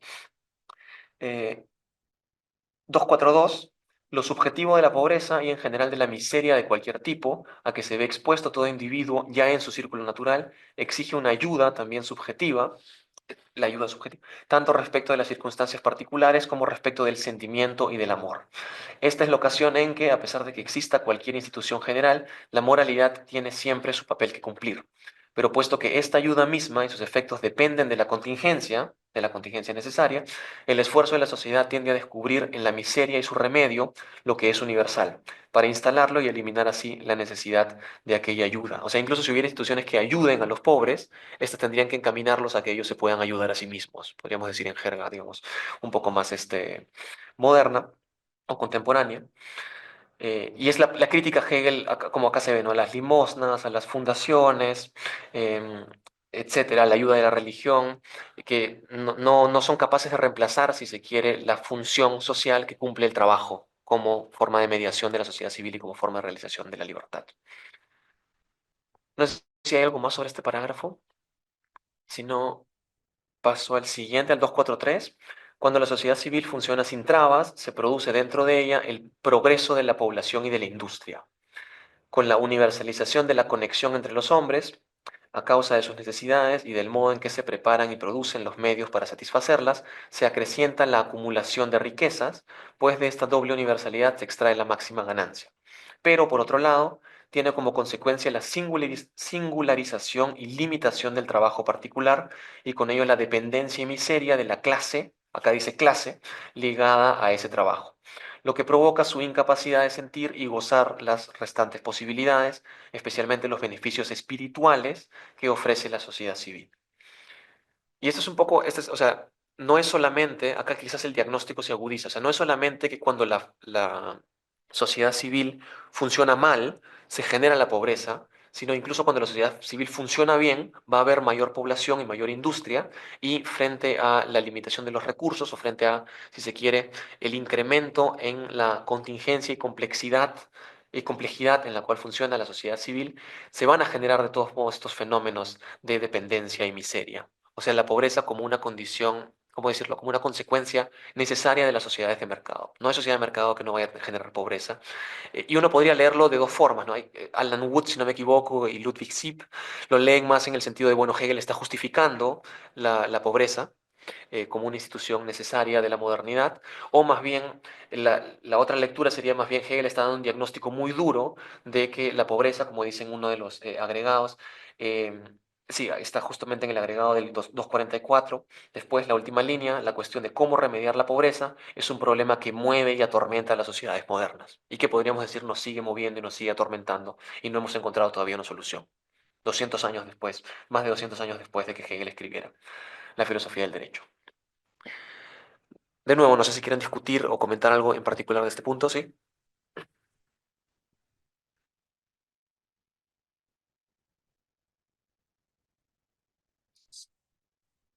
Sí, ¿no? Acá se siente más el filo crítico de Hegel sobre el tema del mercado, ¿no? Del funcionamiento de la sociedad civil. Al mismo tiempo, no deja de llamarme la atención la falta de atención de Hegel sobre cuál es, digamos, la relación específica entre el incremento de la industria y el aumento de la pobreza, ¿no? Está tematizada como un hecho y, claro, es fácilmente comprobable, pero no hay, creo, ahí un cuestionamiento de por qué esto necesariamente ocurre, ¿no? Que, bueno, como para insistir, sonar como reloj rayado, tiene que ver con el tema de la propiedad, el tema de la transmisión de patrimonio, etcétera, etcétera, ¿no? Que es algo otra vez que siento que se le escapa completamente a Hegel. Entonces, cuando tiene que tematizar esto, pues tiene que pasar rápidamente y decir, bueno, es una lástima, es un problema difícil de solucionar, pero el tema es que si tú no lo entiendes de raíz, o sea, si no entiendes la relación causal específica entre una cosa y otra, entonces el tipo de soluciones que vas a poder ofrecer van a ser también bastante contingentes, ¿no? Em, Por eso me parece que termina saltando un poco más al tema de la caracterización de la plebe, el tema de la pobreza, más desde sus efectos sobre el individuo, ¿no? El tema, digamos, de la condición, digamos, más como de pobreza de espíritu, ¿no? Que también le permite hablar de cómo hay pobreza de espíritu para arriba, ¿no? Lo que se siente un poco, o sea, tiene sentido con lo que está diciendo Hegel, pero también se siente como un escupitajo en la cara de la gente que no tiene para comer, ¿no? Como no sabes que los ricos también son pobres de espíritu. No, sí. Y bueno, es otra limitación un poco ahí en el trabajo de Hegel, me parece.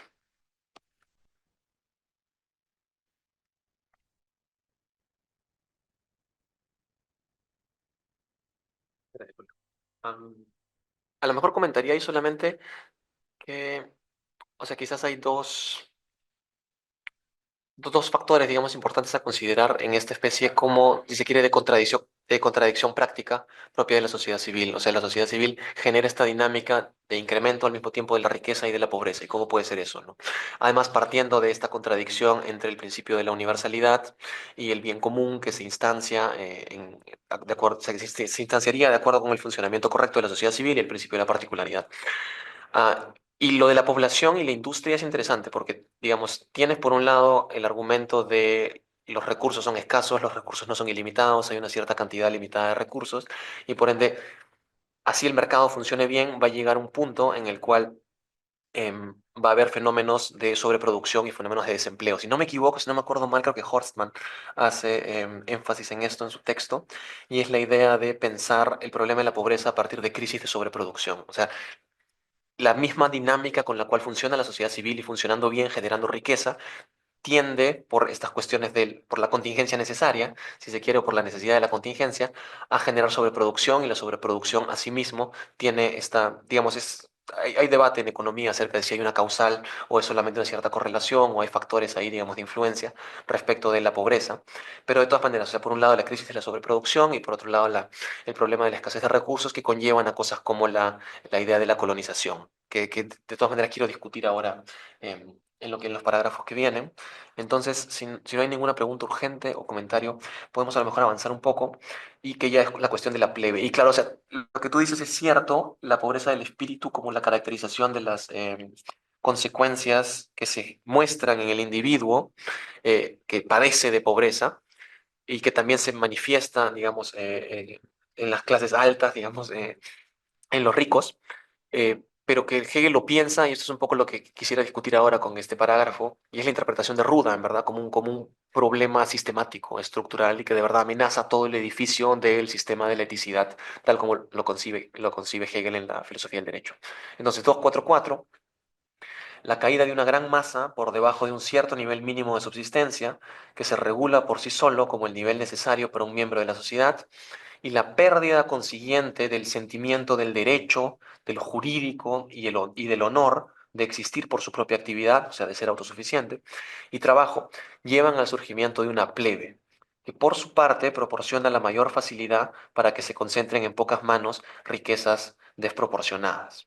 Es decir, el problema acá ya no es solamente la pobreza como un fenómeno económico que podemos constatar, sino la formación de una plebe que tiene que ver justamente con una cierta disposición de espíritu y una especie de pérdida de vínculo e incluso de integración respecto de la sociedad. O sea, la plebe no es parte, si se quiere, de la sociedad y por no ser parte de la sociedad no tiene deberes, no tiene derechos y por ende siente que no tiene ningún deber y no tiene por qué respetar, digamos, qué es lo que ocurre o cómo funciona la sociedad. A lo mejor leo también el agregado, porque es importante. El nivel mínimo de subsistencia, el de la plebe, se establece por sí solo, pero es sin embargo muy distinto en los diferentes pueblos. En Inglaterra, incluso el más pobre cree tener su derecho, lo que difiere de aquello con que se contentan los pobres en otros países. La pobreza en sí no convierte a nadie en plebe. Esta aparece solo con la disposición que se asocia a la pobreza, por la íntima indignación contra los ricos, contra la sociedad, contra el gobierno, etcétera. Con el hecho de que el hombre, ser humano, esté entregado a la contingencia, se liga su negligencia, su aversión al trabajo, tal como por ejemplo los Lazzaroni en Nápoles. Así surge en la plebe el malestar por no tener el honor de ganarse la subsistencia con su trabajo y aspirar sin embargo a ella como a un derecho. Contra la naturaleza, ningún hombre puede afirmar un derecho, pero en una circunstancia social la carencia adquiere inmediatamente la forma de una injusticia que le es cometida a esta o aquella clase. El problema de la pobreza es un problema que atormenta a las sociedades modernas. Entonces, a lo mejor para mencionar la lectura de Ruda, lo que Ruda sostiene es que, dada la forma en la cual Hegel describe el funcionamiento de la sociedad civil y considera la pobreza como una consecuencia necesaria de la sociedad civil y de sociedades de mercado, el riesgo de convertirse en plebe siempre está presente. Y siempre está presente no solo para las clases bajas, sino también para las clases altas. Y es un fenómeno, digamos, que tiene mucha actualidad. O sea, la idea, la forma en la cual hoy en día en la prensa se ve lo que hacen las oligarquías, por ejemplo, en Estados Unidos o también acá en Perú, que creen que están por encima de la ley, que no se rigen, por ejemplo, por la idea la pertenencia a una comunidad jurídica y ética, sino que simplemente hacen lo que se les venga en gana mientras puedan porque tienen demasiado dinero y tampoco tienen que trabajar necesariamente. Eh, Ese riesgo está presente dentro de toda la sociedad civil y es justamente una especie de factor de inestabilidad o de desestabilización que nunca llega a ser absorbido. O sea, Hegel nunca resuelve o constata que no se puede resolver quizás el problema de la integración social de las sociedades modernas y por ende siempre va a estar esta posibilidad, este riesgo de que la sociedad se desintegre.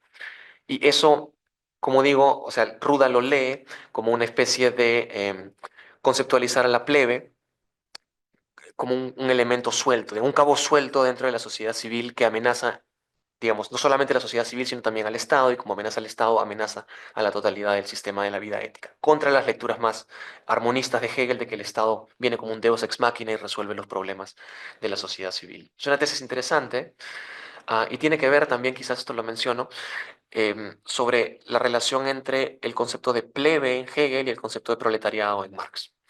Em, Porque claro, Hegel tiene esta caracterización de la plebe, que es negativa más bien, y tiene que ver con aquellos excluidos que no son parte de la sociedad. Marx con el concepto de proletariado, que como digo, en los escritos tempranos tiene esta idea de que es una clase de la sociedad civil que no es una clase de la sociedad civil y no es exactamente la clase trabajadora. En los escritos tardíos más bien tiene que identificar al proletariado como la clase trabajadora. Hegel, la forma en la cual, perdón, Marx, la forma en la cual habla del proletariado es como si el proletariado fuera justamente el sujeto de la historia. Y esto, interesantemente, Hegel en la filosofía de la historia lo conceptualiza como los grandes hombres, las grandes personas, las grandes personalidades históricas. Pues no sé, el ejemplo de Napoleón, qué sé yo, que toman ciertas decisiones y permiten el impulso y el desarrollo del espíritu. Entonces, en cierto modo, hay paralelos entre, como digo, lo que Hegel concepciona como los grandes hombres, seres humanos de la historia, y la plebe, y el concepto de proletariado en Marx. Y es interesante ver, como digo, ¿cómo decirlo?, desplazamientos semánticos o transformaciones conceptuales en este debate. Preguntas, observaciones, críticas. Sí. Julio.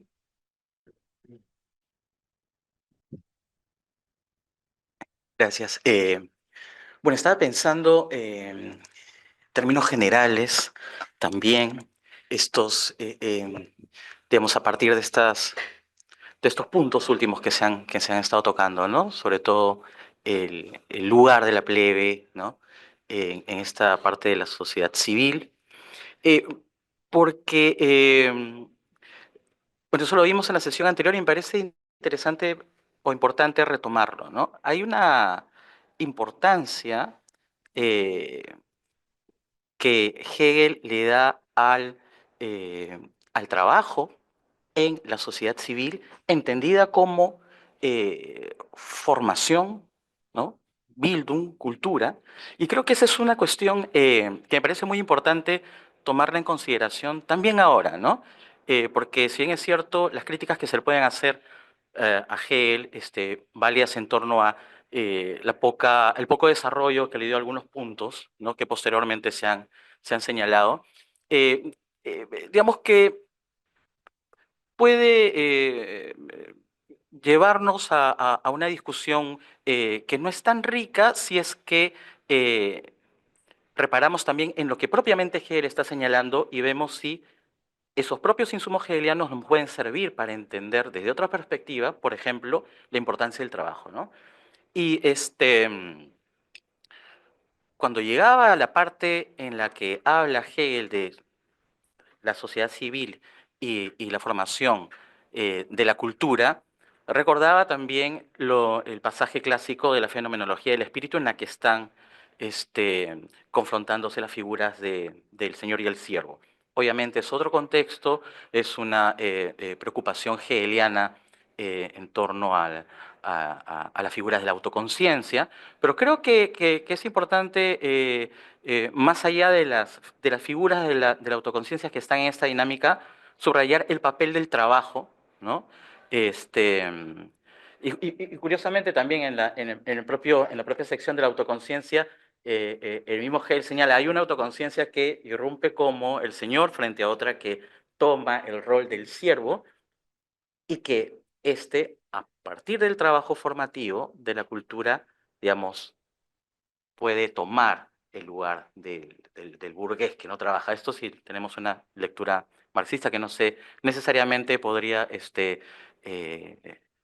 digamos, tomarse como la interpretación correcta de lo que Hegel mismo está señalando en este pasaje de la fenomenología. Pero lo que a mí me interesa rescatar es esa preocupación hegeliana en torno a esta dinámica, ¿no?, formativa, ¿no?, que eventualmente uno puede también rescatarla para interpretaciones o para propias visiones acerca de, bueno, Hegel no ha desarrollado este punto, pero podemos tomar esto que se ha desarrollado como un insumo interesante para decir lo que no dijo o desarrollar lo que no desarrolló en su momento, ¿no? En ese sentido, sí me parece importante no olvidar estas cuestiones que el mismo Hegel está señalando en nuestro propio capítulo de la sociedad civil, ¿no es cierto?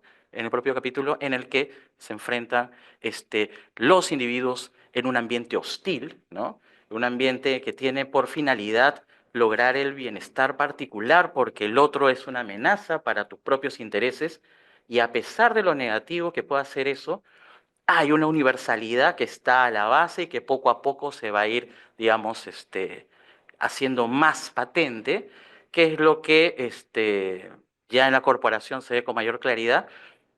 Es una suerte de, digamos, solidaridad, entre comillas, tal vez no a la manera, digamos, que se pueda vislumbrar en un Estado, ¿no?, en un momento de desarrollo pleno de la libertad, pero sí puntos en común que podemos tener los ciudadanos en este ambiente tan hostil que no es el último, ¿no?, que nos puede servir, entre otras cosas, gracias al trabajo, de una forma así, educativa, formativa, cultural, ¿no? Me parece eso quería decir al propósito. A lo mejor hago un comentario corto. ¿Tú quieres decir algo, Claudia? Sí, una Ah, pregunta. ya. ¿Y tiene que ver? Sobre la plebe, pero ¿Eso de la plebe? Ujú. Pero a lo mejor, sí, o sea, puedo aprovechar justamente porque ya no nos queda demasiado tiempo en hacer referencia a que esto es un poco lo que está en el parágrafo 245, ¿no? Lo leo rápidamente y de ahí también te doy la palabra, Gino. Donde dice, si se impusiera a la clase más rica la carga directa de mantener en un nivel de vida común a la masa reducida a la pobreza, o si existieran otras propiedades públicas, ricos hospitales, fundaciones, conventos, los medios directos para ello, se aseguraría la subsistencia de los necesitados sin la mediación del trabajo. Eso es un poco lo que mencionaba Julio, como digo, lo cual estaría contra el principio de la sociedad civil y del sentimiento de independencia y honor de sus individuos. Si por el contrario esto se hiciera por medio del trabajo, dando oportunidades para ello, se acrecentaría la producción, en cuyo exceso, unido a la carencia de todos los consumidores correspondientes, que también serían productores, reside precisamente el mal, que aumentaría por lo tanto de las dos maneras. Se manifiesta aquí en medio del exceso de la riqueza, que en medio del exceso de la riqueza la sociedad civil no es suficientemente rica, es decir, no posee bienes propios suficientes para impedir el exceso de pobreza y la formación de la plebe. O sea, es un diagnóstico aporético, si se quiere, ¿no? O sea, no mera redistribución o no mera caridad o no meras formas de mantener la subsistencia de los pobres sin la mediación del trabajo. Y por otro lado, si hay trabajo, crisis de sobreproducción, desarrollo de la industria, desarrollo de la población, por ende, problemas también de pobreza, reproducción de la pobreza. Sí. Em, ¿La pregunta? Sí, voy a leer la pregunta. Ya. Ustedes también la pueden ver proyectada. Dice, Sí, la pregunta es de Carlos Schoff. Dice, ¿cuáles crees que son las virtudes y defectos de la caracterización hegeliana de la plebe? Lo digo pensando más allá de la propia filosofía del derecho y considerando que Hegel no solo quiere determinar el lugar, o mejor dicho, no lugar, de la plebe dentro de la sociedad moderna, sino que le atribuye un perfil defectuoso de carácter. Te cuento cómo leo los parágrafos a la luz de lo que pasa en Europa después. Por un lado, sin ser reaccionario, Hegel parece hacerle el juego a autores como Gustave Le Bon, dado que en el siglo XIX hay toda una teorización de la plebe que se hace en servicio de una agenda contra movimientos socialistas. Por otro lado, la idea de que una capa desposeída de la población es, por decirlo cruelmente, simplemente inepta y que carece de la disposición necesaria para la emancipación revolucionaria.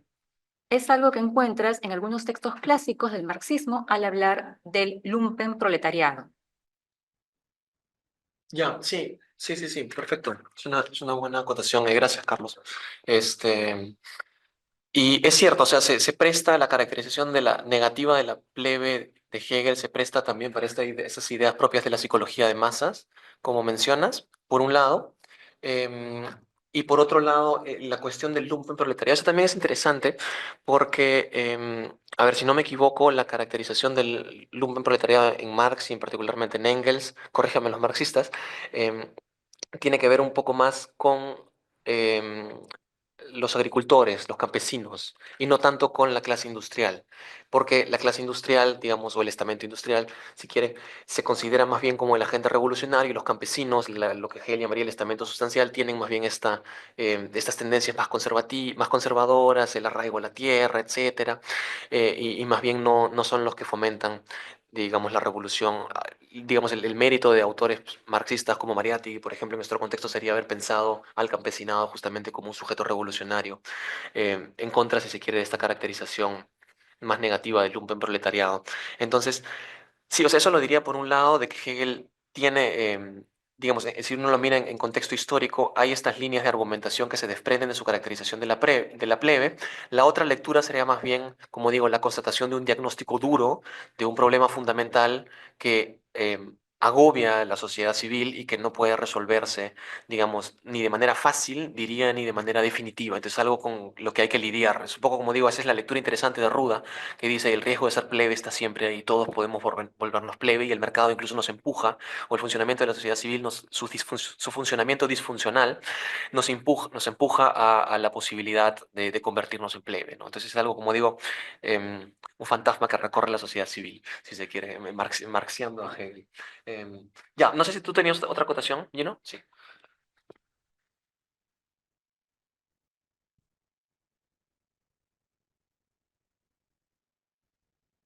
Sí, gracias. Es señalar que dentro del potencial crítico que se abre del mercado, de la sociedad civil en general para Hegel, hay igual un horizonte que es el que tiende, como buen filósofo, ¿no?, a la unidad, al pensar que entonces el resultado deseable, como premisa básica, es la integración dentro del Estado, ¿no?, de la universalidad del Estado que permite entonces la unidad de la sociedad. Es aquí donde alguien como Marx, pero incluso antes, ¿no?, alguien como Platón, ah, digamos, alertarían sobre la forma en que la dominación de una clase sobre otra o la presencia de desigualdad extrema divide a la sociedad, la convierte en dos sociedades al mismo tiempo, ¿no? En República, Platón tiene esta cuestión sobre cómo el problema de la división entre ricos y pobres es que crea dos estados, ¿no? Dos estados que responden entonces a intereses distintos. Y eso es un poco también lo que recoge Marx al entonces recuperar el lugar de la clase proletaria, ¿no?, de la clase trabajadora, como una clase que necesariamente tiene que responder a intereses que son distintos del conjunto de la población, ¿no? Y que entonces no tienen por qué orientarse hacia la idea de una integración, sino más bien a la idea de una transformación de la sociedad que le permita entonces recuperar una unidad que ha sido perdida, ¿no? Que permita superar el Estado como lo que Marx llama comunidad ilusoria, me parece, ¿no? Y convertirla más bien en una comunidad real, ¿no? Que es algo que, claro, no puede estar realmente presente en Hegel desde este horizonte de unidad. No sé si podrían regresar tal vez un segundo al agregado previo, porque ahí, claro, la forma de caracterizar de Hegel la plebe lo creo ilustra muy bien, ¿no? Cuando dice que la pobreza en sí no convierte a nadie en plebe, esta aparece con la disposición que se asocia a la pobreza por la íntima indignación contra los ricos, la sociedad, el gobierno, etcétera, ¿no? Es una caracterización negativa porque atenta contra la unidad, apunta a lo que Hegel necesariamente ve como una desintegración, que más bien para Marx sería digamos, la destrucción del orden existente, pero no para la anarquía pura, que es un poco tal vez en lo que estará pensando Hegel, sino más bien en la reconfiguración de una nueva sociedad que otra vez sí se pueda entonces orientar bajo un principio más universal, ¿no? Por eso es que la clase universal para Marx no puede ser la de los funcionarios públicos, porque los funcionarios públicos lo que están haciendo es seguir los intereses de la clase a la que pertenecen, ¿no? De la clase de la que provienen en todo caso, ¿no? Por ese lado, al menos creo que sí hay cierto potencial en la teorización de Hegel sobre esto, porque no me parece casualidad que su forma de diferenciar entre estamentos sean estamentos dentro de la misma clase burguesa, ¿no? Cuando se habla, por ejemplo, de campesinos o industriales, yo siento que el énfasis no está tanto en el trabajador campesino, sino en el dueño de la tierra, ¿no? El terrateniente o el hacendado, yo qué sé. Y en el caso de los industriales, en el dueño de la fábrica, ¿no? Entonces es un horizonte, claro, con el que no puede, y que en todo caso Marx no considera puede reconciliarse bajo una unidad, sino un proceso de transformación radical que, claro, se escapa pues de lo que dice Hegel, ¿no?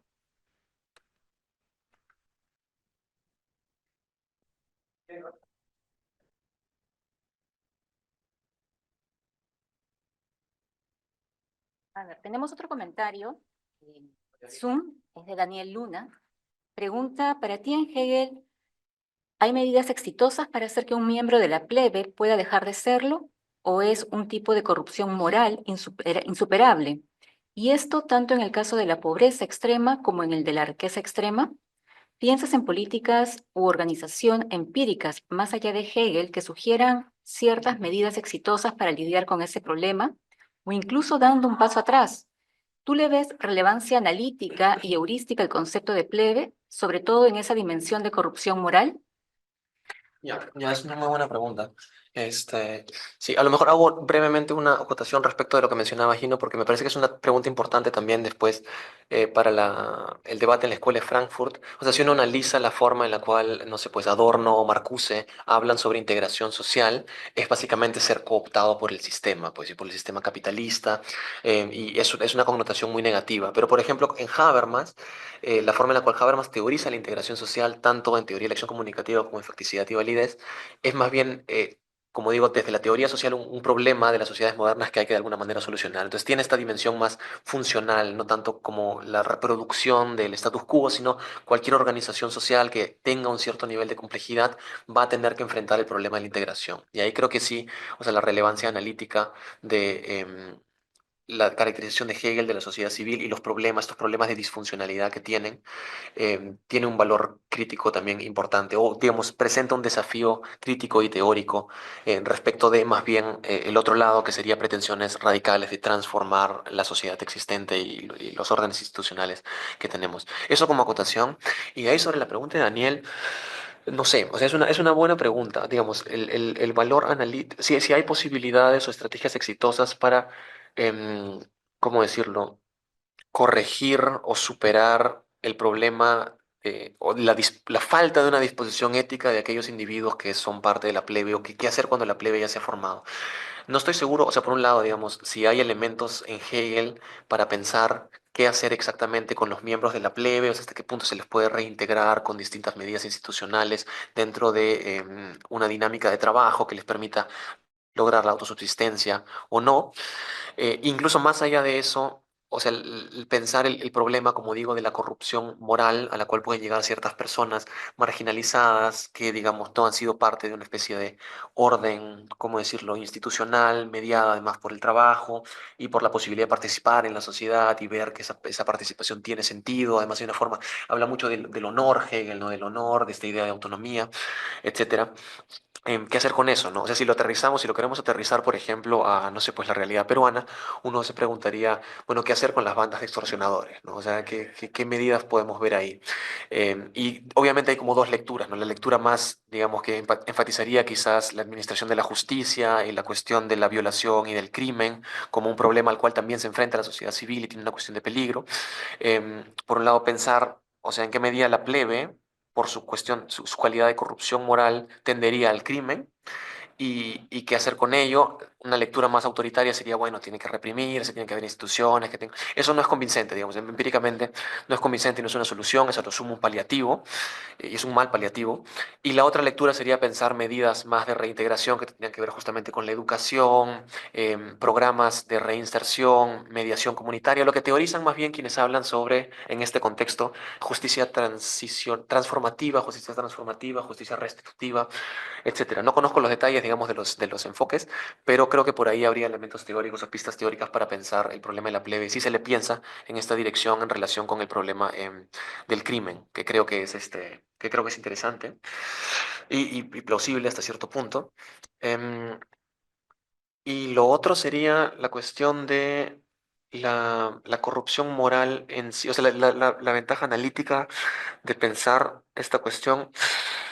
No sé, tendría que darle un poco de vueltas, pero a lo mejor, o sea, pensando digamos que el diagnóstico de Hegel podría dar pie a estas lecturas más autoritarias y represivas, quizás avanzamos un poquito, porque lo que viene justo ahorita es la cuestión de la colonización, y eso sí quisiera también mencionarlo, aunque sea, ya no nos va a dar mucho tiempo para discutir la corporación, lamentablemente.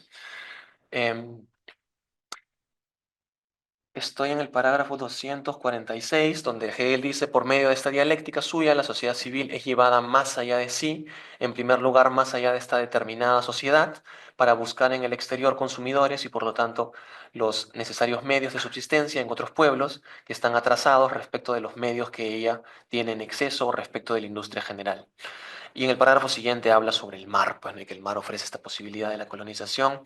Digamos, me parecía interesante el texto de Mascat que puse en la literatura secundaria, porque ella quería entender, o sea, hay estas lecturas de Hegel que insisten en la colonización e incluso el colonialismo, sobre el cual Hegel no habla realmente, habla más sobre la colonización, em, como justificados detrás de esta idea de superioridad cultural de los pueblos europeos, concepciones racistas propias de Hegel, pero Mascat lo lee más por el lado como digo, en este contexto de la dialéctica y de la contradicción práctica de la sociedad civil. O sea, la colonización surge como una especie de consecuencia hasta cierto punto necesaria de las disfunciones propias de la sociedad civil y de las sociedades industriales, pero, y ese es un poco el punto, solamente se presenta como un paliativo, o sea, no soluciona el problema, simplemente desplaza el horizonte del problema, pero el problema persiste. Entonces, ¿cómo entender esta idea o la aproximación de Hegel a la colonización? Y la pregunta de Mascat es un poco hasta qué punto puede usarse la crítica de Hegel, incluso la crítica de las limitaciones de la colonización, que el mismo Hegel esboza para pensar teorías más decoloniales, anticoloniales, etcétera. Es una pregunta abierta. No sé si hay a este respecto cuestiones que quisieran discutir o preguntar o comentar. Sí. ¿Hay otro?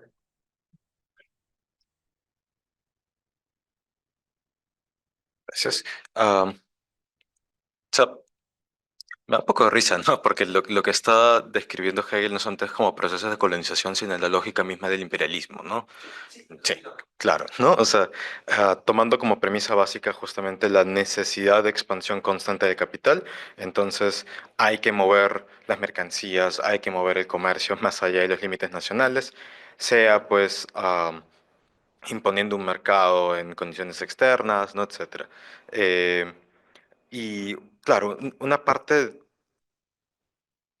en parte, mejor dicho, esto también ilustra un poco cómo el movimiento mismo de colonización o de imperialismo, más directamente en este caso, encuentra también limitaciones como medio de solución de la pobreza, ¿no? Porque lo que tú vas a tener a través del imperialismo va a ser la expansión de los grandes capitales, no del pequeño trabajador o el pequeño o el hombre pobre que quiere irse a otro territorio y hacer un, como le dicen en inglés, un settlement, ¿no? No es la misma lógica del colono inglés que se va a Estados Unidos a hacer fortuna, sino es la lógica de la, no sé, United Company que se va a Guatemala o a El Salvador a poner grandes plantaciones de plátanos, ¿no? Y a hacer más ricos a los que ya eran ricos en el país de origen de esto, ¿no? Yo no me doy cuenta de qué tan consciente es Hegel acá, realmente de ello. Me parece que sí, ¿no? Me parece que de todos modos hay cierta conciencia de las limitaciones de esto, pero nada, me da risa como señalar ese paralelo con la lógica misma del imperialismo. Ujú.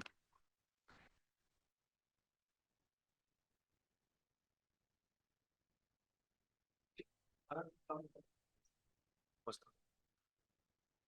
Bueno, sí, a partir de los comentarios que hemos escuchado, tanto del público presente como a través de Zoom, estoy pensando que quizás esta caracterización de la plebe es bastante pasiva.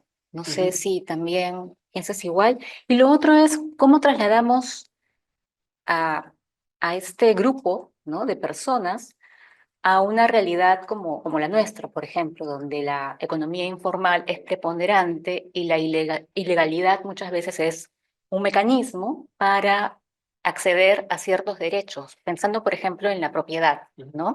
La usurpación de tierras, la invasión, ¿no? Son mecanismos para tener acceso a la propiedad, eh, u otros casos más extremos, ¿no? Como la explotación ilegal, ¿no?, de recursos naturales. Pensemos en la minería ilegal, la tala ilegal. Entonces también se vuelven mecanismos para tener un patrimonio personal, ¿no?, que luego se busca ingresar a través de la economía formal, ¿no? Entonces, no son, me parece que estamos teniendo como una idea un poco abstracta quizás de la plebe si comparamos con lo que está ocurriendo actualmente, y muchas veces pues estos mecanismos ilegales, ¿no?, terminan siendo formas de acumulación de riqueza que luego pues generan la posibilidad de entrar en espacios como la política, ¿no?, tener empresas privadas, bancos, por ejemplo, ¿no?, y te formalizas, ¿no? Entonces no sé si tienes algún comentario al respecto. No, sí, gracias. Es una muy buena acotación y además ayuda como para pensar la actualidad del pensamiento de Hegel, justamente respecto a nuestra realidad peruana. Sí hay una distinción quizás entre ciertas formas de economías populares informales que justamente, como dices, reaccionan a limitaciones estructurales y tienen que buscar otros mecanismos para subsistir y no pueden estar dependiendo del Estado, ni necesariamente de la forma en la que funciona formalmente el mercado. Y más bien, y eso, no sé si eso Hegel lo caracterizaría como plebe, porque lo que caracteriza a la plebe es justamente esta corrupción moral, si se quiere, como decía Daniel.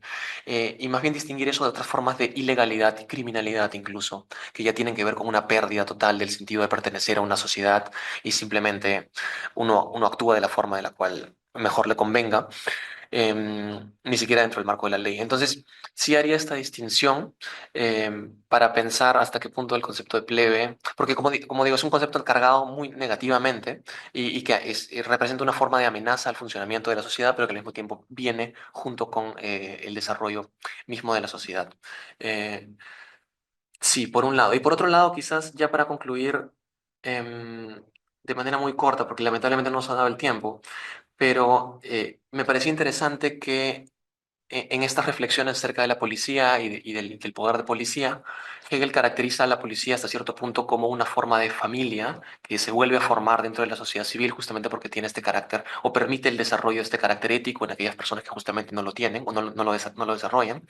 Y algo similar es un poco lo que ocurre con las corporaciones. O sea, la idea de la corporación como una segunda familia es un poco eso, y sobre todo es interesante que Hegel lo relacione particularmente con el estamento industrial y los trabajadores, digamos, industriales, donde este riesgo, digamos, de perderse en la particularidad está más presente. Quizás como una acotación nada más.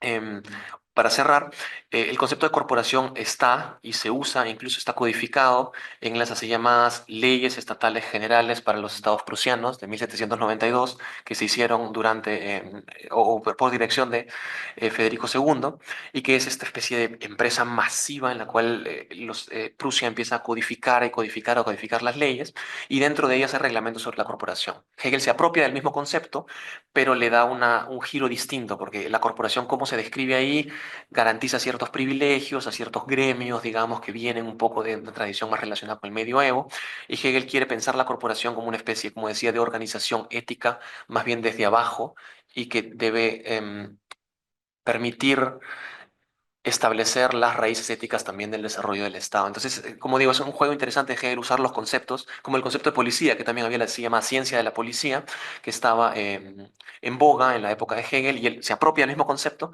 pero le da un giro más, digamos, filosófico respecto de su doctrina del espíritu objetivo. Lamentablemente no pudimos llegar a discutir los parágrafos, pero el tiempo así es. De todas maneras, quisiera agradecer a los participantes, a la participación, a las preguntas, a la discusión por acá y por Zoom, y al grupo de investigación de Hegel por el espacio. Muchas gracias a ti, Rodrigo. Lo despedimos con un fuerte aplauso. Bueno, agradezco su asistencia y también a quienes se han conectado a través de Zoom. Muchísimas gracias.